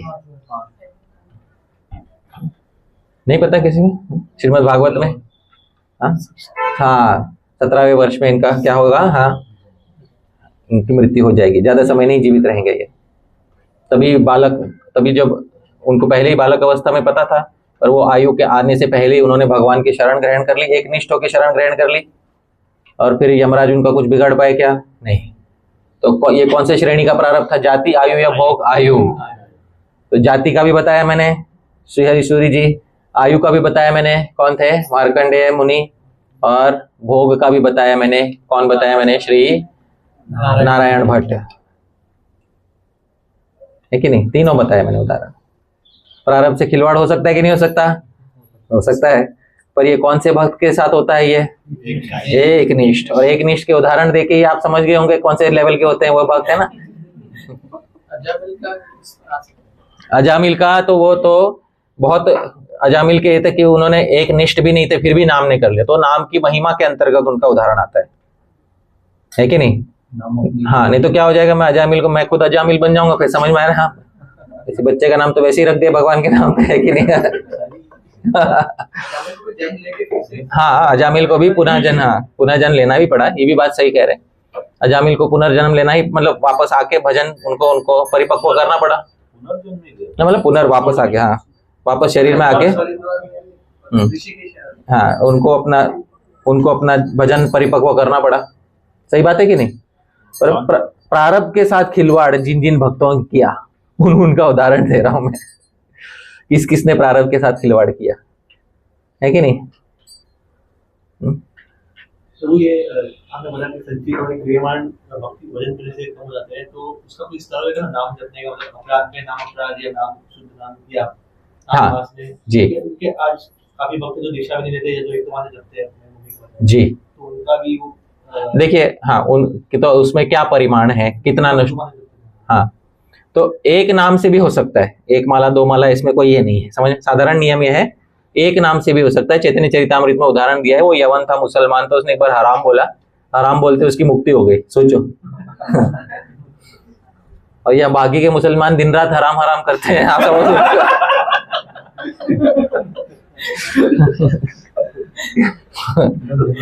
हाँ, उनकी तो मुक्ति हो जानी चाहिए, है ना?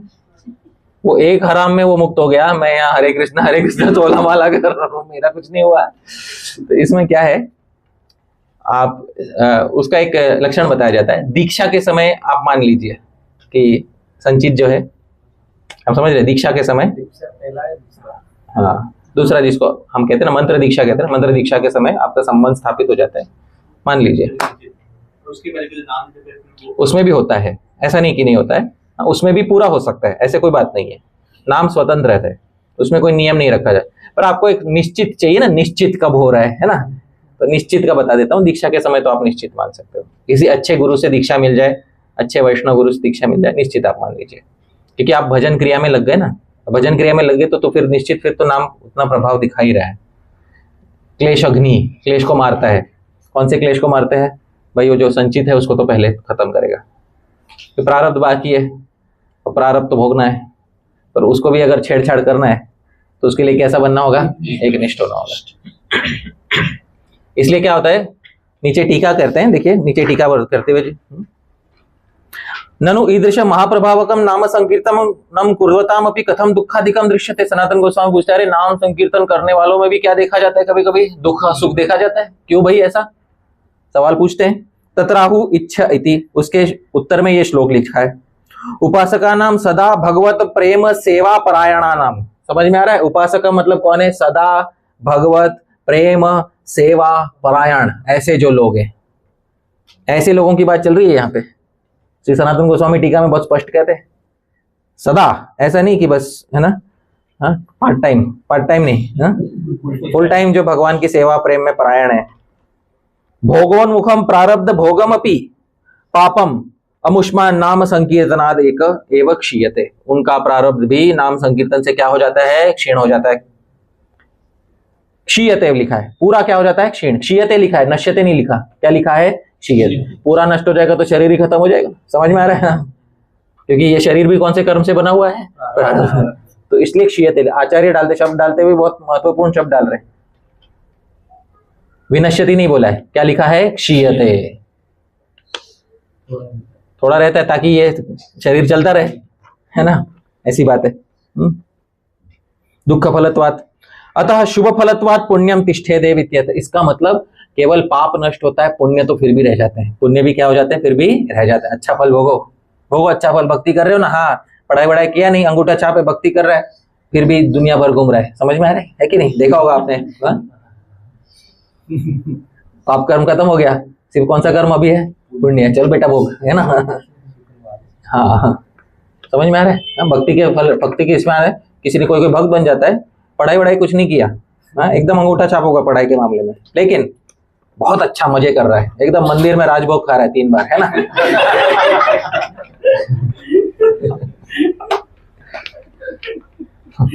नाम नहीं ले रहा हूँ कि मुझे अपराध नहीं, मुझे किसी का अपराध नहीं करना है, ठीक है। आप लोग अपने अपने मन में उदाहरण बना लीजिएगा, ठीक है।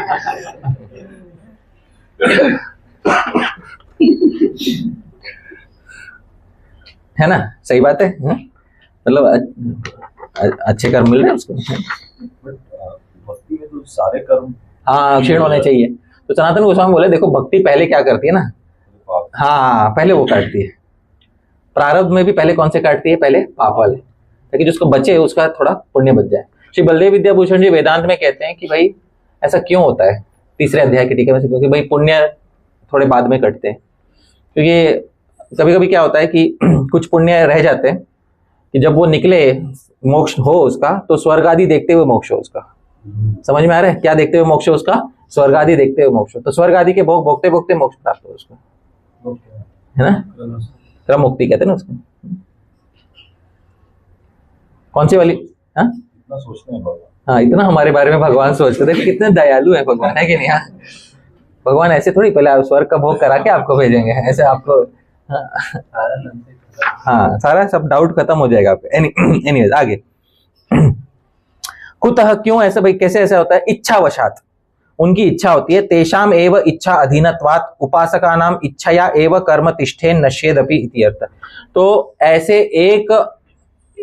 एक निष्ठ उपासकों के इच्छा के वश में होता है। उनकी इच्छा अगर होगी कि मेरा पुण्य रह जाए थोड़ा सा, क्योंकि मुझे जाते जाते थोड़ा देख के जाना है, साइट सीइंग करके जाना है, तो उतना रहेगा उनका। और उनकी इच्छा रहेगी कि मेरा पुण्य भी क्या हो जाए, नष्ट हो जाए, फिर पुण्य भी ना मिले उसको। अगर एक निष्ठ है तो इच्छा कैसे होगी, एक निष्ठ भगवान के प्रति है। आप समझ रहे हैं, किसके प्रति है वो, भगवान के प्रति है। अब भगवान ने उसको सुविधा दे दी, देख तेरे कर्म के साथ, तेरे प्रारब्ध के साथ तेरे फ्रीडम है, तुझे क्या करना है। समझ में आ रहा है। एक निष्ठ का मतलब ये नहीं कि भगवान उससे ये अपेक्षा कर रहे हैं, तू छोड़ा क्यों नहीं सब कुछ, वो उसके ऊपर छोड़ दिया। यथा इच्छसी तथा कुरु। उसको निर्णय लेना है। हाँ, तुझे भाई अगर तुझे थोड़ी भी इच्छा बाकी रहेगी थोड़ी बहुत, तो तू कर लेना।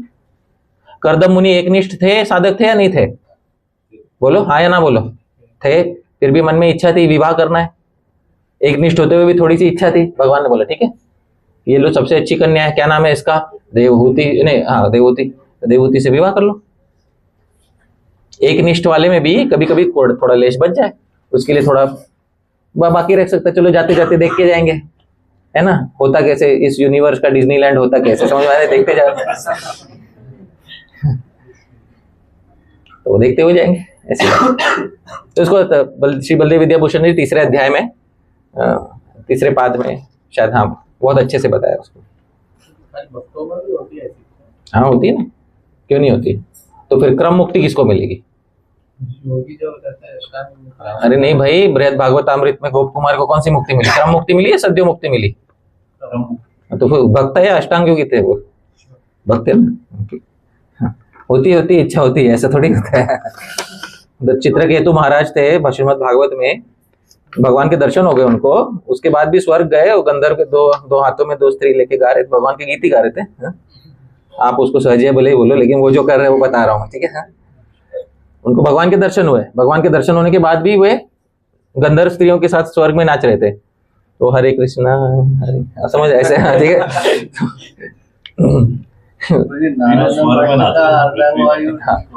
हाँ नारायण भट्ट का जो एकनिष्ठ थे उनका अर्धांगवायु ठीक हो गया, लेकिन जो एकनिष्ठ भक्त को है वो अर्धांगवायु होता है, तो उसको कैसे समझे? बाद में भी हो जाता। नहीं, जो एकनिष्ठ भक्त हैं उनको होता है।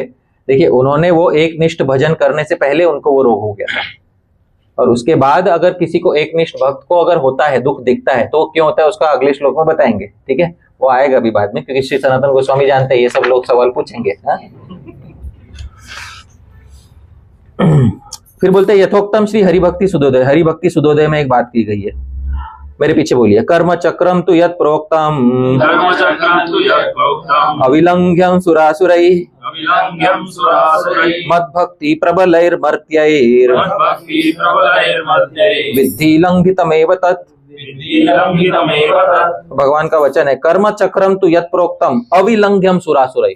मेरा जो कर्म चक्र है, हाँ, अविलंघ्य, उसकी उल्लंघन कोई नहीं कर सकता, सुर असुर के द्वारा उसका उल्लंघन नहीं किया जा सकता। पर मद भक्ति प्रबलैर, मेरी प्रबल भक्ति से, कौन सी भक्ति से? मेरी प्रबल भक्ति से, मर्त्यैर, मनुष्य लोगों, उसका क्या कर सकते हैं? विद्धि लंघितमेव तत्, उसका क्या कर सकते हैं? उल्लंघन कर सकते हैं। हाँ। माया में दुरते माँ में वह प्रपद्यन्ते माया में, वो तो पूरी माया को तरने का, ये तो कर्मों की बात कर रहे हैं। कर्म का उल्लंघन जो है प्रबल भक्ति से हो सकता है, ठीक है। तो जब हम किसी को बोलते कोई व्यक्ति बोलता है ना, मेरे जीवन में बहुत दुख है प्रभु जी, क्या करो? हम बोलते हैं हरे कृष्णा जप करो। तो उसको बोलना चाहिए, इससे तुम्हारा संचित कटेगा, हाँ, और क्रियामान नहीं लगेगा। वर्तमान दुख को अगर हटाना है तो उसके लिए कैसे करना होगा? या 2 तरीका है, या तो एक निष्ठ भाव से क्या करो? भगवान का भजन करो, या तो दूसरा भोग के निकाल लो। समझ में आ रहा है? दोनों कर सकते हैं कि नहीं? दूसरा रास्ता तो है ही ना। दूसरा रास्ता क्या है? भोग के निकाल लो। में भी कुछ कमी होता है। हाँ, अभी ये 20% 30% डिस्काउंट की स्कीम चल रही होगी, तो कुछ कर सकते हो। कार्तिक, हाँ, तो कार्तिक में ये सब स्कीम्स निकलती है। तो रूप गोस्वामी बोलेंगे ये सब बहिर्मुख लोगों के लिए अच्छी स्कीम निकाली जाती है 20% डिस्काउंट की। जो विद्वान है, विज्ञ भक्त है, वो जानता है कि हाँ, जो एक निष्ठता से, कार्तिक हो या कार्तिक ना हो, मार्गशीर्ष हो या कार्तिक हो या माघ हो, पौष हो, जो भी हो, सारे महीनों में एक निष्ठ भक्ति से प्रारब्ध कर्म का क्षय होता है कि नहीं होता है? होता है। बस ऐसी बात है, एक निष्ठता लानी है। कार्तिक में एकदम 100 गुना करना चाहिए। क्यों बोला गया? इसलिए बोला गया ताकि कार्तिक खत्म होने के बाद भी आप वो एक निष्ठ बने रहो। आप समझ रहे? कार्तिक का अवशेष आपको आगे के मास में भी रहे, ऐसा। इसलिए कम से कम कार्तिक में तो करो, या इसलिए आप समझ रहे हो, उसके लिए कहा जाता है। और कभी कभी कार्तिक वो फल भी दे सकता है, ऐसा नहीं कि नहीं दे सकता। कभी कभी किसी किसी केस में वो फल कार्तिक मास दे सकता है, उसको मना नहीं किया गया है, ठीक है। नीचे बोलते हैं इतरेशाम उपासक व्यतिरिक्ता नाम। बाकी जो उपासक, ऐसे उपासक नहीं है। कैसे उपासक नहीं है? एक निष्ठ उपासक जो नहीं है। कदाचित कथनमपि नाम संकीर्तयता, तो कभी कभी नाम संकीर्तन करते हैं, हाँ, कभी मन हो गया कर लिया, कभी नहीं हुआ नहीं किया। ऐसे लोग जो हैं उनका क्या? प्रारब्ध मात्रम तू कूटादि कर्म अवशिष्टम भवति। उनका एक कर्म बाकी रह जाता है। कौन सा कर्म बाकी रह जाता है? उनका प्रारब्ध कर्म बाकी रह जाता है उनका। यतस्तत् प्रारब्धम अवश्य भोग्यम भोगे नहीं व तस्य क्षय। उनको तो वो प्रारब्ध अवश्य ही भोगना पड़ेगा। कौन से भक्त? जो एकनिष्ठ है या एकनिष्ठ नहीं है? नहीं है, उनको तो अवश्य क्या भोगना पड़ेगा? प्रारब्ध। और 3 प्रकार से प्रारब्ध भोगा जाता है। कौन से 3 प्रकार से भोगा जाता है? जाति, आयु, भोग। 3 प्रकार से तो भोगना ही पड़ेगा। और भोग के आदि कूटम के आदि कूट आदि मतलब कूट मतलब जो अभी अभी फलित होना शुरू हुआ उसको कूट कहते हैं ना। वो एक अलग तरह का श्रेय वर्गीकरण है, उसमें मैं अभी नहीं जाऊंगा। बीज कूट फल वो जो होता है, छोटा मोटा मोटा बात समझ लो। उनको प्रारब्ध कर्म अवश्य क्या करना पड़ेगा, भोगना ही पड़ेगा, क्योंकि उनमें एक बात नहीं है। क्या नहीं है उनमें, एक निष्ठता नहीं है, इसी कारण से उन्हें भोगना पड़ेगा, ये बात है। अब प्रश्न ये उठता है, अरे हमने तो देखा जड़ भरत मानी महाभरत महाराज को भी भोगना पड़ा, समझ में आ रहा है, 2 जन्म भोगने पड़े इतना। हाँ, ये तो बड़े बड़े भक्तों को भोगना पड़ा इतना, है ना। ये जैसे राज परीक्षित प्रभु ने सवाल पूछ लिया था, हाँ उनका क्या, उनको क्यों भोगना पड़ा, उसके उत्तर में अगला श्लोक बोलते हैं, मेरे पीछे बोलिए। महाशया ये हरि नाम, नहीं महाशया ये हरि नाम सेवका, सुगोप्य तद्भक्ति महानिधे स्वयं, प्रकाश भीत्या व्यवहार भंगिभिः, स्वदोष दुःखान्यनुदर्शयन्ति ते।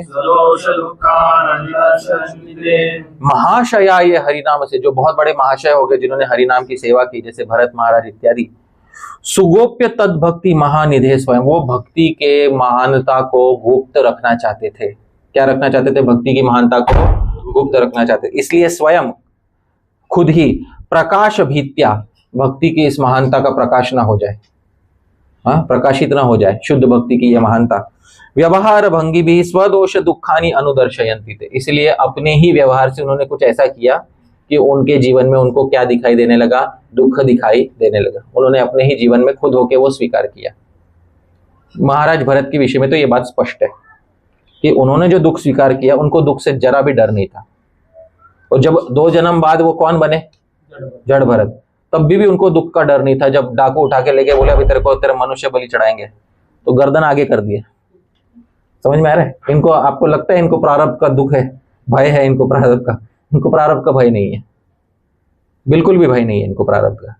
क्यों भय नहीं है, दुख आएगा तो भी कोई बात नहीं, सुख आएगा तो भी कोई बात नहीं, दोनों में भगवान की मति ज्यों की त्यों बनी रहेगी। ऐसे ही भक्त है। श्री भक्ति विनोद ठाकुर, निज कर्म गुण दोषे जय जय जन्म पाए, जन्मे जन्मे जेनो तव नाम गुण गाए। अपने कर्मों के दोष से जो भी जन्म प्राप्त करूं, बस हर जन्म में आपका नाम गाऊं, ऐसा। इनको प्रारब्ध का भय है नहीं है, फिर तो कोई प्रॉब्लम ही नहीं है कि नहीं। श्री ईश्वरपुरी पद्यावली में कहते हैं, जन्मास्तु लक्षावधि, मेरे लाखों जन्म हो जाए। श्रेणी श्यामल धाम नाम जुषताम, जन्मास्तु लक्षावधि। उस श्यामल छवि श्री कृष्ण के नाम को जुषताम, चूसते हुए मेरे लाखों जन्म हो जाए। बोलो प्रारब्ध का भय है नहीं।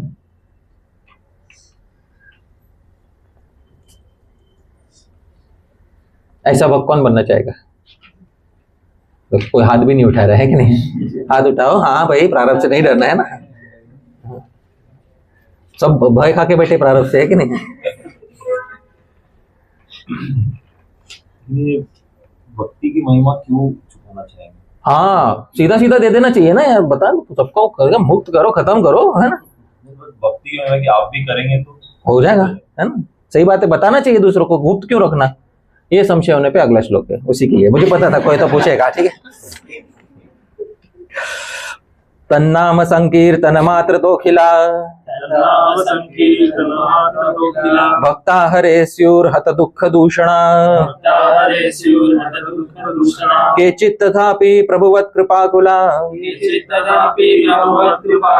लोकान् सदाचारमिमं प्रशासति।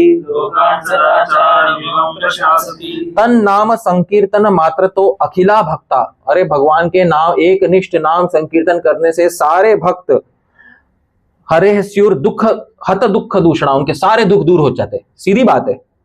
पर फिर भी केचित तथापि, कुछ जो होते हैं भरत महाराज जैसे, हाँ वे लोग क्या करते हैं, प्रभुवत कृपाकुला, वो प्रभु की तरह कृपालु होते हैं। वो जानते हैं अगर सबको बता देंगे, खुल्लम खुल्ला बता देंगे, तो क्या करेंगे लोग, क्या करेंगे लोग, ये करेंगे कि साधुओं की संगति में सदाचार नहीं करेंगे, नाम लेंगे और दुराचार करेंगे। क्या करेंगे, नाम लेंगे और क्या करेंगे, दुराचार करेंगे। साधु संग नहीं करेंगे, हाँ नाम करेंगे और साथ ही साथ क्या करेंगे, दुराचार। पहले सदाचार सीखो, सदाचार से, और सदाचारी होकर भगवान का नाम लेना चाहिए। कैसे होकर भगवान का नाम लेना चाहिए? सदाचारी होकर भगवान का नाम लेना चाहिए। नहीं तो क्या होता है, नाम के बल पे कौन सा अपराध लगने लगता है? पाप करने का अपराध लगने लगता है। ये बात है। नामनो बलाद यस्य ही पाप बुद्धि, फिर उसका पाप और बढ़ जाता है, एकदम वज्र की तरह कठोर हो जाता है। इसीलिए उन्होंने अपने अपने जीवन के उदाहरण से दिखाया कि सदाचार के साथ भगवान का नाम लेना चाहिए। किसके साथ नाम लेना चाहिए? सदाचार। क्योंकि यदि दुराचार किया तो भरत का भी पतन हो सकता है। समझ में आ रहा है? दुराचार किया तो किसका पतन हो सकता है? भरत का भी पतन हो सकता है। अन्येषां तु का कथा, बाकियों का तो क्या कहना। इसलिए कुछ भक्तों ने अपने ऊपर ये रिस्पॉन्सिबिलिटी ले लिया कि भाई हम ऐसा दिखाएंगे अपने जीवन से। कौन कौन से भक्त थे ऐसे? जरा नाम लेते, नीचे नाम लेंगे उनका। दुस्संग दोषम भरतादयो यथा। भरत महाराज को किसका दोष लगा? दुस्संग का। भरत महाराज एकनिष्ठ थे या नहीं थे? फिर भी उन्होंने खुद होकर स्वीकार किया। कौन सा दोष स्वीकार किया? दुस्संग। हिरण का दुस्संग हुआ उनको, है कि नहीं? ऋषभ देव के 100 पुत्रों में से 99 पुत्रों को मुक्ति हुई उसी जन्म में, एक पुत्र को नहीं हुई। आपको लगता है वो एक पुत्र में कमी होगी इसलिए नहीं हुई, या वो एक पुत्र ने स्वयं अपने सर पे लिया है? वो बोलिए, उनके प्रारब्ध के अनुसार हुई है या भगवान का ये योजना थी? किसके अनुसार हुआ? ये भगवान की योजना के अनुसार हुआ। भरत महाराज ने स्वीकार भी किया, ठीक है मैं अपने जन्म से दिखाऊंगा दुस्संग का क्या दोष होता है। पहला उदाहरण किसका उदाहरण है? पहला उदाहरण किसका दिया गया? भरत महाराज। दूसरा, दुर्द्यूत दोषम च युधिष्ठिरादयः। युधिष्ठिर महाराज को दोष लगा क्या खेलने का? द्यूत क्रीड़ा खेलने का। युधिष्ठिर महाराज किसके पुत्र है? धर्म के पुत्र है। धर्म पुत्र युधिष्ठिर, धर्म के पुत्र युधिष्ठिर है। फिर भी उन्होंने अपने सर पे स्वीकार किया। कौन सा दोष स्वीकार किया उन्होंने? द्यूत क्रीड़ा का। ये उनके स्वभाव का दोष था या उन्होंने खुद होके स्वीकार किया है? ये खुद होके। क्या क्यों स्वीकार किया? क्योंकि अपनी लीला से दिखाना चाहते थे कि भैया कभी भी क्या मत करो, द्यूत मत खेलो। तीसरा, ब्रह्मस्व भीतिम चंद्रिकादयो मला। तीसरे नृग महाराज, जिन्होंने इतना पुण्य किया हाँ, कि भाई जिसकी सीमा ही नहीं है, पर खुद होके एक छोटा सा दोष उन्होंने पहले ही स्वीकार कर लिया था कि मुझसे एक दोष होगा, और उस दोष के कारण मुझे किसका दर्शन होने वाला है? भगवान श्री कृष्ण का। गलती से एक गाय 2 बार दान दे दिया, उसका दोष लगा। यमराज बोले आपका दोष जो है वो दोष ऐसा है कि आप कुआं में गिरगिट बनोगे, पर वो कुआं द्वारका में होगा और आपको खुद अपने करावलंबम, अपना हाथ का अवलंबन देने कौन आएंगे? श्री कृष्ण। उनको भगवान के हाथ का अवलंबन प्राप्त हुआ। भगवान ने हाथ दिया कि आओ, है कि नहीं? किसको? आपको, हम साधारण भक्तों को मिलेगा ऐसा? नहीं मिलेगा ना।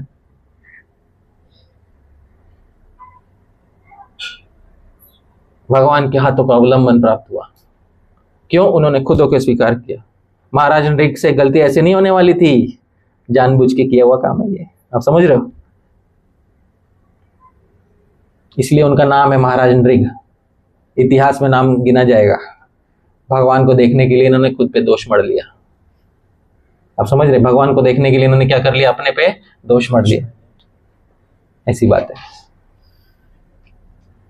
प्रादर्शयन स्व व्यवहार तो जनान, दूसरे लोगों को अपने व्यवहार से दिखाया उन्होंने कि भगवान की प्राप्ति में ये दोष नहीं करना। ऐसा है, ठीक है? तो ये सब तो मुख्य बातें हो गई हैं। पीछे थोड़ा सा छोटी छोटी बातें लिखी हुई हैं पीछे के पन्ने पे। तो आपको प्रारब्ध का सिद्धांत समझ में आ गया। गौड़ीय वैष्णव दर्शन में प्रारब्ध का विवेचन आपको समझ आ गया। 3 प्रकार के कर्म होते हैं। कौन से 3 प्रकार के कर्म होते हैं?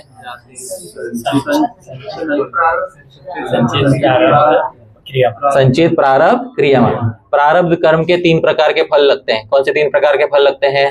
जाति, आयु, भोग। अब जो 3 प्रकार के कर्म है, संचित, प्रारब्ध और क्रियामाण, इनमें से संचित और क्रियामाण के साथ हम आराम से निपट सकते हैं, हम भजन करने से, निष्ठा से भजन करने से। पर संचित का क्या होता है? नाश। और क्रियमाण का क्या होता है?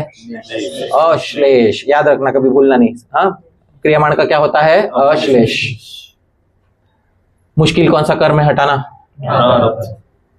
और प्रारब्ध हटाने के लिए किस भाव से भजन करना होगा? एकनिष्ठ भाव से। रूप गोस्वामी जी नामाष्टकम में पिछले पेज में एक श्लोक है, यद ब्रह्म साक्षात, मेरे पीछे का ये, यद ब्रह्म साक्षात कृति निष्ठयापि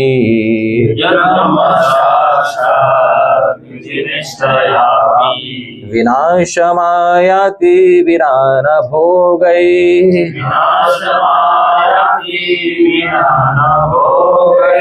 अपैति नाम स्फुरणेन तत्ते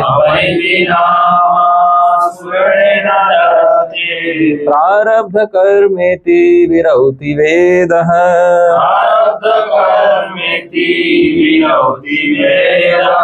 यद ब्रह्म साक्षात्कृति निष्ठया, अरे ब्रह्म साक्षात्कार की निष्ठा हो जाने पर भी जो विनाशम आयाति विना न भोग, भोग के बिना नष्ट नहीं होता, वो एक कर्म होता है। कौन सा कर्म होता है वो? प्रारब्ध। ब्रह्म साक्षात्कार की निष्ठा हो जाए, एकदम ब्रह्मनिष्ठ हो जाए व्यक्ति, तो भी जो नष्ट नहीं होता, वो कौन सा कर्म होता है? वो प्रारब्ध। अपैति नाम स्फुरणेन तत्ते, वो प्रारब्ध भी हे भगवान नाम एक निष्ठ भाव से आपकी सेवा करने से चला जाता है। कौन सा कर्म है? प्रारब्ध कर्म। इति विरौति वेद, वेद रो रो के कहता है कि वो प्रारब्ध नष्ट होता है, लेकिन कौन से भाव से करना होगा? एक निष्ठ भाव से भगवान का नाम कीर्तन या भगवान के भक्ति का किसी भी अंग, मुख्य अंग को एक निष्ठ भाव से करने से वो होता है। टीका में, इसी नामाष्टक की टीका में बलदेव विद्याभूषण कहते हैं, श्री बलदेव विद्याभूषण कहते हैं, नाम एकांती नाम, नाम में जो कौन है? एकांती है। परम अनुरागी नाम, जो नाम में क्या है? परम अनुरागी है, उनके लिए विना एव भोगाद, बिना भोग के, प्रारब्धयो, दोनों प्रकार के प्रारब्धों का।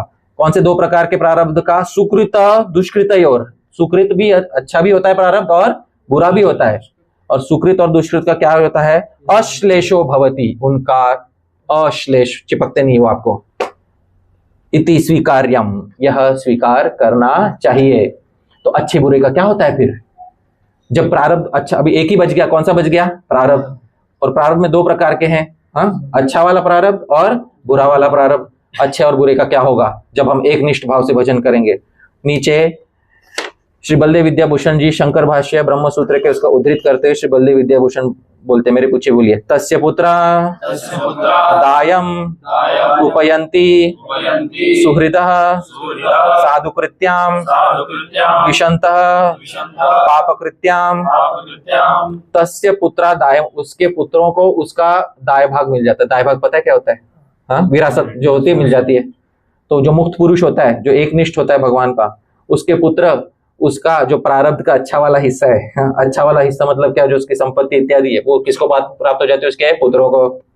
ठीक है। सुहृदः साधुकृत्याम, उसके सुहृद जो होते हैं, अच्छे खासे रिश्तेदार जो उसको प्रेम करने वाले होते हैं, उसको उसका अच्छे कर्म मिल जाते हैं। और द्विषंतः पाप, उसको द्वेष करने वालों को क्या मिल जाता है? उसका पाप मिल जाता है। हरि बोल। वैष्णवों का कभी भी द्वेष नहीं करना चाहिए। ऐसे प्रारब्ध छूटता है, मतलब वो प्रारब्ध भी कोई और तो भोगेगा उसको, समझ में? बिना भोग के वो नष्ट नहीं होता है। आप भोगोगे, और ये नहीं तो अगर आप शुद्ध हो गए तो कोई और भोगेगा, लेकिन भोगेगा जरूर। इसलिए किसी वैष्णव का क्या नहीं करना चाहिए? द्वेष। अगर वो शुद्ध वैष्णव हो जाएगा ना, तो उसका जो दुष्कर्म है वो किसको? हमारे सर पे आ चपकेगा, है ना? उसका प्रमाण भी देते कौशिकी की ब्राह्मण उपनिषद, अंतिम प्रमाण, तत्सुकृत दुष्कृते विधुनुते तस्य प्रिया ज्ञातयः सुकृतम उपयन्ति अप्रिया दुष्कृतम। तत्सुकृत दुष्कृत विधुनुते, अरे उसके मुक्त पुरुष के तो सुकृत और दुष्कृत, अच्छे और बुरे कर्म दोनों छूट जाते हैं। तस्य प्रिया ज्ञात, उसके प्रिय बंधुजन सुकृतम उपयंती, उसके अच्छे कर्म को प्राप्त कर लेते हैं। और अप्रिया दुष्कृतम, उसके देश करने वाले लोग, हाँ, दुष्कृत को प्राप्त करते हैं, दुष्कर्म को प्राप्त कर लेते हैं। हो गया ना, खत्म हो गया सब। चलो, अब आप लोग मुक्त हो गए। ठीक है, हाँ?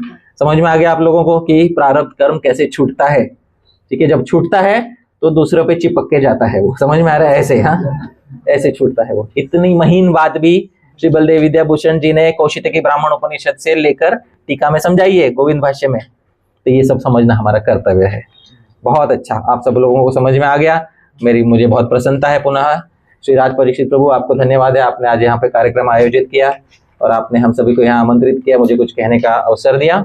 यदत्र स्खलितम किंचित विद्वांसः पूरयन्तु तत्, यदत्र सौष्ठवम किंचित तद गुरोरेव में नहीं, यदत्र स्खलितम किंचित, बोलते बोलते कुछ फिसल गया होगा, ठीक है, कुछ गलत बोल दिया होगा, तो विद्वांस, अभी विद्वान हो आप सभी, पूरयन्तु तत्, उसको ठीक कर दीजिएगा। क्योंकि गलती होना ये तो साधारण दोष है जो सभी मनुष्य में होता है, मुझ में तो और अधिक है। पर यदत्र सौष्ठवम किंचित, जो अच्छा बोला ध्यान रखिएगा, तद गुरोरेव, वो तो सब गुरुजनों का ही था, मैंने तो सिद्धांत बनाए नहीं, इसमें से एक श्लोक भी मेरा बनाया वो नहीं है, मैं नहीं, हमारा कुछ भी नहीं है, ठीक है। तो बहुत बहुत धन्यवाद आप सभी का। श्रील प्रभुपाद की जय, अनंत कोटि वैष्णव वृंद की जय, गौर प्रेमानंदे। तो अभी एक आधा प्रश्न पूछने का अवकाश है, क्योंकि प्रहलाद भी प्रतीक्षा कर रहा है, तो एक आधा प्रश्न किसी को। जैसे आपने कहा कि भरत महाराज ने कुसंग से क्या होता है दिखाने के लिए दोष यही है जी। वैसे जब हमारे समाज में हम देखते हैं कि शुद्ध भक्त है और वो उस अवस्था में है जी, मतलब बीमार है जी, तो हम उसको कैसे देखें? हम तो ये नहीं देख सकते कि कुछ तो दोष लिया है हमें जी। तो प्रश्न ये है कि कभी हम शुद्ध भक्तों को देखते हैं, उनमें कभी रोगादि दिखाई देते हैं, तो हमें क्या जानना चाहिए उस विषय में? तो ये जानना चाहिए हमें कि दो तीन चीजें हम जान सकते हैं। कोई शुद्ध भक्त है लेकिन मान लीजिए हमारे गुरु नहीं है, हाँ, कोई शुद्ध भक्त है पर मान लीजिए हमारे गुरु नहीं, शुद्ध भक्त है, अच्छी बात है, पर हो सकता है कदाचित संभव है कि जाने अनजाने में कोई अपराध हो गया हो जिसके कारण भगवान कुछ दिखा रहे हो, ऐसा कोई व्यक्ति सोच सकता है। तो यदि हमारे गुरुजन है तो हमें तो यही सोचना चाहिए कि भाई इसमें ये केवल हमें ये बताने के लिए कि भाई तुम सावधान रहो, भक्ति के पद पे भी तुम सावधान रहो, ये दिखाने के लिए हमें इस प्रकार से उदाहरण दिखा रहे, और कुछ नहीं, ठीक है। क्योंकि कभी कभी वास्तविकता क्या है हम नहीं जानते, आप समझ रहे हैं, किसके बारे में वास्तविकता क्या है हम नहीं जानते। हो सकता है शुद्ध भक्त हो लेकिन शुद्ध भक्त इस जन्म में बने हो, आप समझ रहे हैं, इस जन्म में शुद्ध भक्त बने हो, जब इस जन्म में शुद्ध भक्त बने लेकिन वो शुद्ध भक्त बनने से पहले का कोई अपराध है जो भगवान चाहते हो कि ये भोग के निकाले, ऐसा हो सकता है, हम नहीं जानते भगवान की क्या इच्छा है, आप समझ रहे हैं। वैसे ही अब जैसे चित्रकेतु थे, वो तो भगवान का दर्शन हो गया उनको, उसके बाद भगवान का दर्शन हो जाने के बाद भी भगवान के गुण गा रहे थे, उसके बाद भी भगवान की इच्छा ये थी कि ये शिव जी का अपराध करे और फल स्वरूप इनको कौन सा जन्म मिले, असुर का जन्म मिले, तो भगवान की वृत्रासुर का जन्म मिले, सही बात है ना। भगवत दर्शन के बाद जब ऐसा हुआ तो अन्य भक्तों के विषय में भी कह सकते कि वो तो भगवान की कोई इच्छा रही होगी, विशेष इच्छा हो रही होगी कि भाई इस भक्त को इस अनुभव से गुजरना है। अब क्यों गुजरना है तो भगवान ही जानते, हो सकता है, ये हम नहीं जानते, इस विषय में हम नहीं जानते, लेकिन भगवान की इच्छा वशात हुआ होगा, या कभी कभी वो भक्त भी दिखाना चाहते होंगे कि भाई नहीं, भजन के मार्ग पर भी सतर्क रहना चाहिए, ऐसा। इसलिए जो भी है, शुद्ध भक्ति प्राप्त हो गई है अगर भाव और प्रेम के लक्षण दिखाई दे रहे हैं, बाकी ये सब सोचना विचार करना तो ज्यादा करना ही नहीं चाहिए, छोटी बात ये है कि नहीं, हाँ। क्योंकि दृष्टि स्वभाव जनितैर वपुषश्च दोषैर न प्राकृतत्वमिह भक्त जनस्य पश्येत गंगांबसाम न खलु बुद्बुद फेन पंकैर ब्रह्मद्रवत्वम अपगच्छति नीर धर्मई उपदेशामृत में श्री रूप गोस्वामी बोलते हैं, गंगा में कुछ मटमैलापन दिखाई दे तो गंगा मैली नहीं होती है, गंगा में वही ब्रह्मद्रव है, उससे आप शुद्ध अपने आप को कर सकते हो। वैसे ही शुद्ध भक्त के शरीर में, शुद्ध भक्त के व्यवहार में कभी कभी कोई दोष, कभी शुद्ध भक्त व्यवहार में भी दोष दिखाई दे, कभी कोई क्रोध कर दे, तो भी प्राकृतत्व, ऐसा नहीं समझना कि ये तो वैसे ही जैसे इतना साल भजन करने का क्या फायदा हुआ, ऐसा नहीं सोचना चाहिए, हाँ? तो गंगा है, गंगा जैसा हो गया, गंगा जैसा हो गया तो गंगा, मटमैली गंगा में भी स्नान करने से मोक्ष होता है, वैसे ही कभी इनके साथ संग करने से भी आपको अवश्य फल मिलेगा, ये बात है, ठीक है। तो जी कुछ कुछ ऐसे घोर कर्म होते हैं, जैसे निर्भया का हुआ दिल्ली में, आईजी कार में हुआ ये कलकत्ता में, तो उसको कैसे समझें? कुछ कुछ घोर कर्म होते हैं, जैसे किसी की मृत्यु कर देते हैं, किसी को मार देते हैं, जब गला रेत के मार देते हैं इत्यादि, उसको उसमें क्या समझना कि लोग नहीं, अभी किसी महिला है जो हाँ, उनके ऊपर अन्याय हुआ, अत्याचार हुआ, ठीक है, और उनको बाद में मार भी दिया जी, तो उसको एक कर्म सिद्धांत से कैसे समझें? क्योंकि वेदांत में कर्म सिद्धांत के द्वारा ही अच्छे बुरे फलों को समझा जाता है, ये बात हमें जाननी होगी। अच्छे बुरे कर्मों के फल की जो प्राप्ति है पिछले कर्मों के अनुसार ही बताई जाती है। हाँ, ऐसा नहीं है कि उसमें कोई और कारण गिनाया जाता है, उसमें पिछले जन्मों का ही बीज देखा जाता है और कोई बीज नहीं देखा जाता। अब कोई बोलेगा किसी को इतना बुरा हो ही नहीं सकता, हो ही नहीं सकता। मैं आपको एक प्रश्न, सिंपल प्रश्न पूछता हूँ। जैसे द्वितीय विश्व युद्ध में बहुत सारे ऐसे तानाशाह थे जिन्होंने करोड़ों करोड़ों की हत्या कर दी, सही बात है कि नहीं? अब आप बोलिए जब ये अगला जन्म लेंगे इनके साथ क्या होना चाहिए, आप बताइए राज परिषद प्रभु। उसी जैसा वैसे ही उनको फल मिलना चाहिए। और पर अगले जन्म में तो आप ही अगले जन्म में जब देखो अरे इसके साथ बुरा हुआ, समझ में आ रहा है? हाँ, क्योंकि आपको पता नहीं है, वो कनेक्शन आपको पता नहीं है कि पिछले जन्म में इसने क्या किया था। ऐसा है, जब लिखा है अवश्यमेव भोक्तव्यम कृतम कर्म शुभाशुभम, जब लिखा हुआ है तो ये, इसमें हम निष्ठुर नहीं हो जाते कि हम, मेरे कहने का तात्पर्य नहीं है कि जब किसी के साथ बुरा हो तो हम ये नहीं बोलते रहे इसका कर्म का परिणाम था तो भोगना ही था इसको, ऐसा निष्ठुर नहीं हो जाना चाहिए। उसका मतलब ये है कि हम सहानुभूति रखते हैं। आप समझ रहे हैं, जिनके साथ भी बुरा हुआ हम उनके साथ क्या रखते हैं, सहानुभूति रखते हैं। हमारा हृदय भी द्रवित होता है ऐसी घटनाओं को देखकर, हमारे हृदय में भी क्षोभ होता है ऐसी घटनाओं को देखकर। पर जब हम कुछ कर नहीं सकते इनको बदलने में, तब हमको वेदांत का सहारा लेकर ये पता करना पड़ता है कि इसका बीज कहीं पीछे है। आप समझ रहे हैं, ये बात है। यदि हम कुछ उसको रोकने के लिए कर सकते तो हमें अवश्य करना चाहिए। किसी के प्राण संकट में तो अवश्य बचाने चाहिए। ऐसा नहीं कि किसी के प्राण संकट में आ रहे तो कर्म के हिसाब से वैसे ही मरने वाला छोड़ दो, ऐसा तो नहीं है। ऐसे नहीं बोलना चाहिए। बचा सकते हो तो बचाओ प्राण, तो आपको बहुत अच्छा शुभ कर्म मिलेगा, है ना, किसी के प्राण बचा सकते हो तो। लेकिन यदि नहीं बचा पाओ तो जान लेना कि भाई हाँ, अपने आप को सांत्वना देने की, अपने आप को सांत्वना नहीं, सिद्धांत है वो, ऐसा नहीं है। हाँ, उससे आपको भी सांत्वना होगी। हाँ, और सिद्धांत जान लेने में मन अशांत नहीं रहता, ये बात है जी। अंतिम प्रश्न। हाँ, प्रभु जी, आपने जो डेफिनेशन दिया था कर्म का शुरू में कि हमें कुछ पूरा करने का जो इच्छा होता है, तो क्या कुछ खाली एक्शन ही कर्म होता है कि कोई कुछ बोल रहा है उसको भी एक्शन की तरह देखा जाता है? तो किसी ने किसी को अपशब्द कहा या कटु वचन कहा, इससे भी कर्म होता है कि हाँ, किसी को बोल रहे हो और मन में सोचने से भी होता है कि खाली बोलने से? हाँ, वचनों से भी कर्म होता है, मन से भी कर्म होता है। वचन से क्यों कर्म होता है? किसी ने हमको गाली दिया, हाँ, हमको अपूर्ण लगा, अरे समझ में आया, बदले में हमने उसको क्या दे दिया, चुप रह गए तो भी सह लिया आपने। मन में तो कुछ उल्टा सीधा बोल दिया क्योंकि अपूर्ण लगा, समझ में आ रहा है ना? हाँ, ऐसी बात है।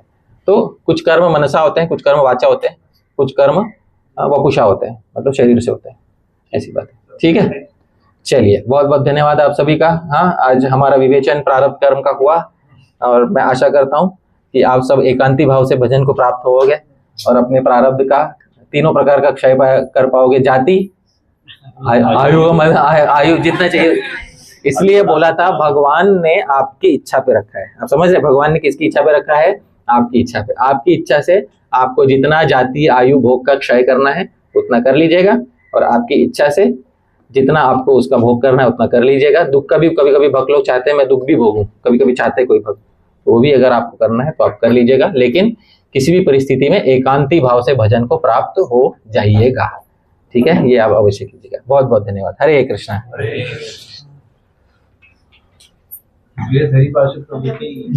श्रील प्रभुपाद की जय। ठीक, चलिए।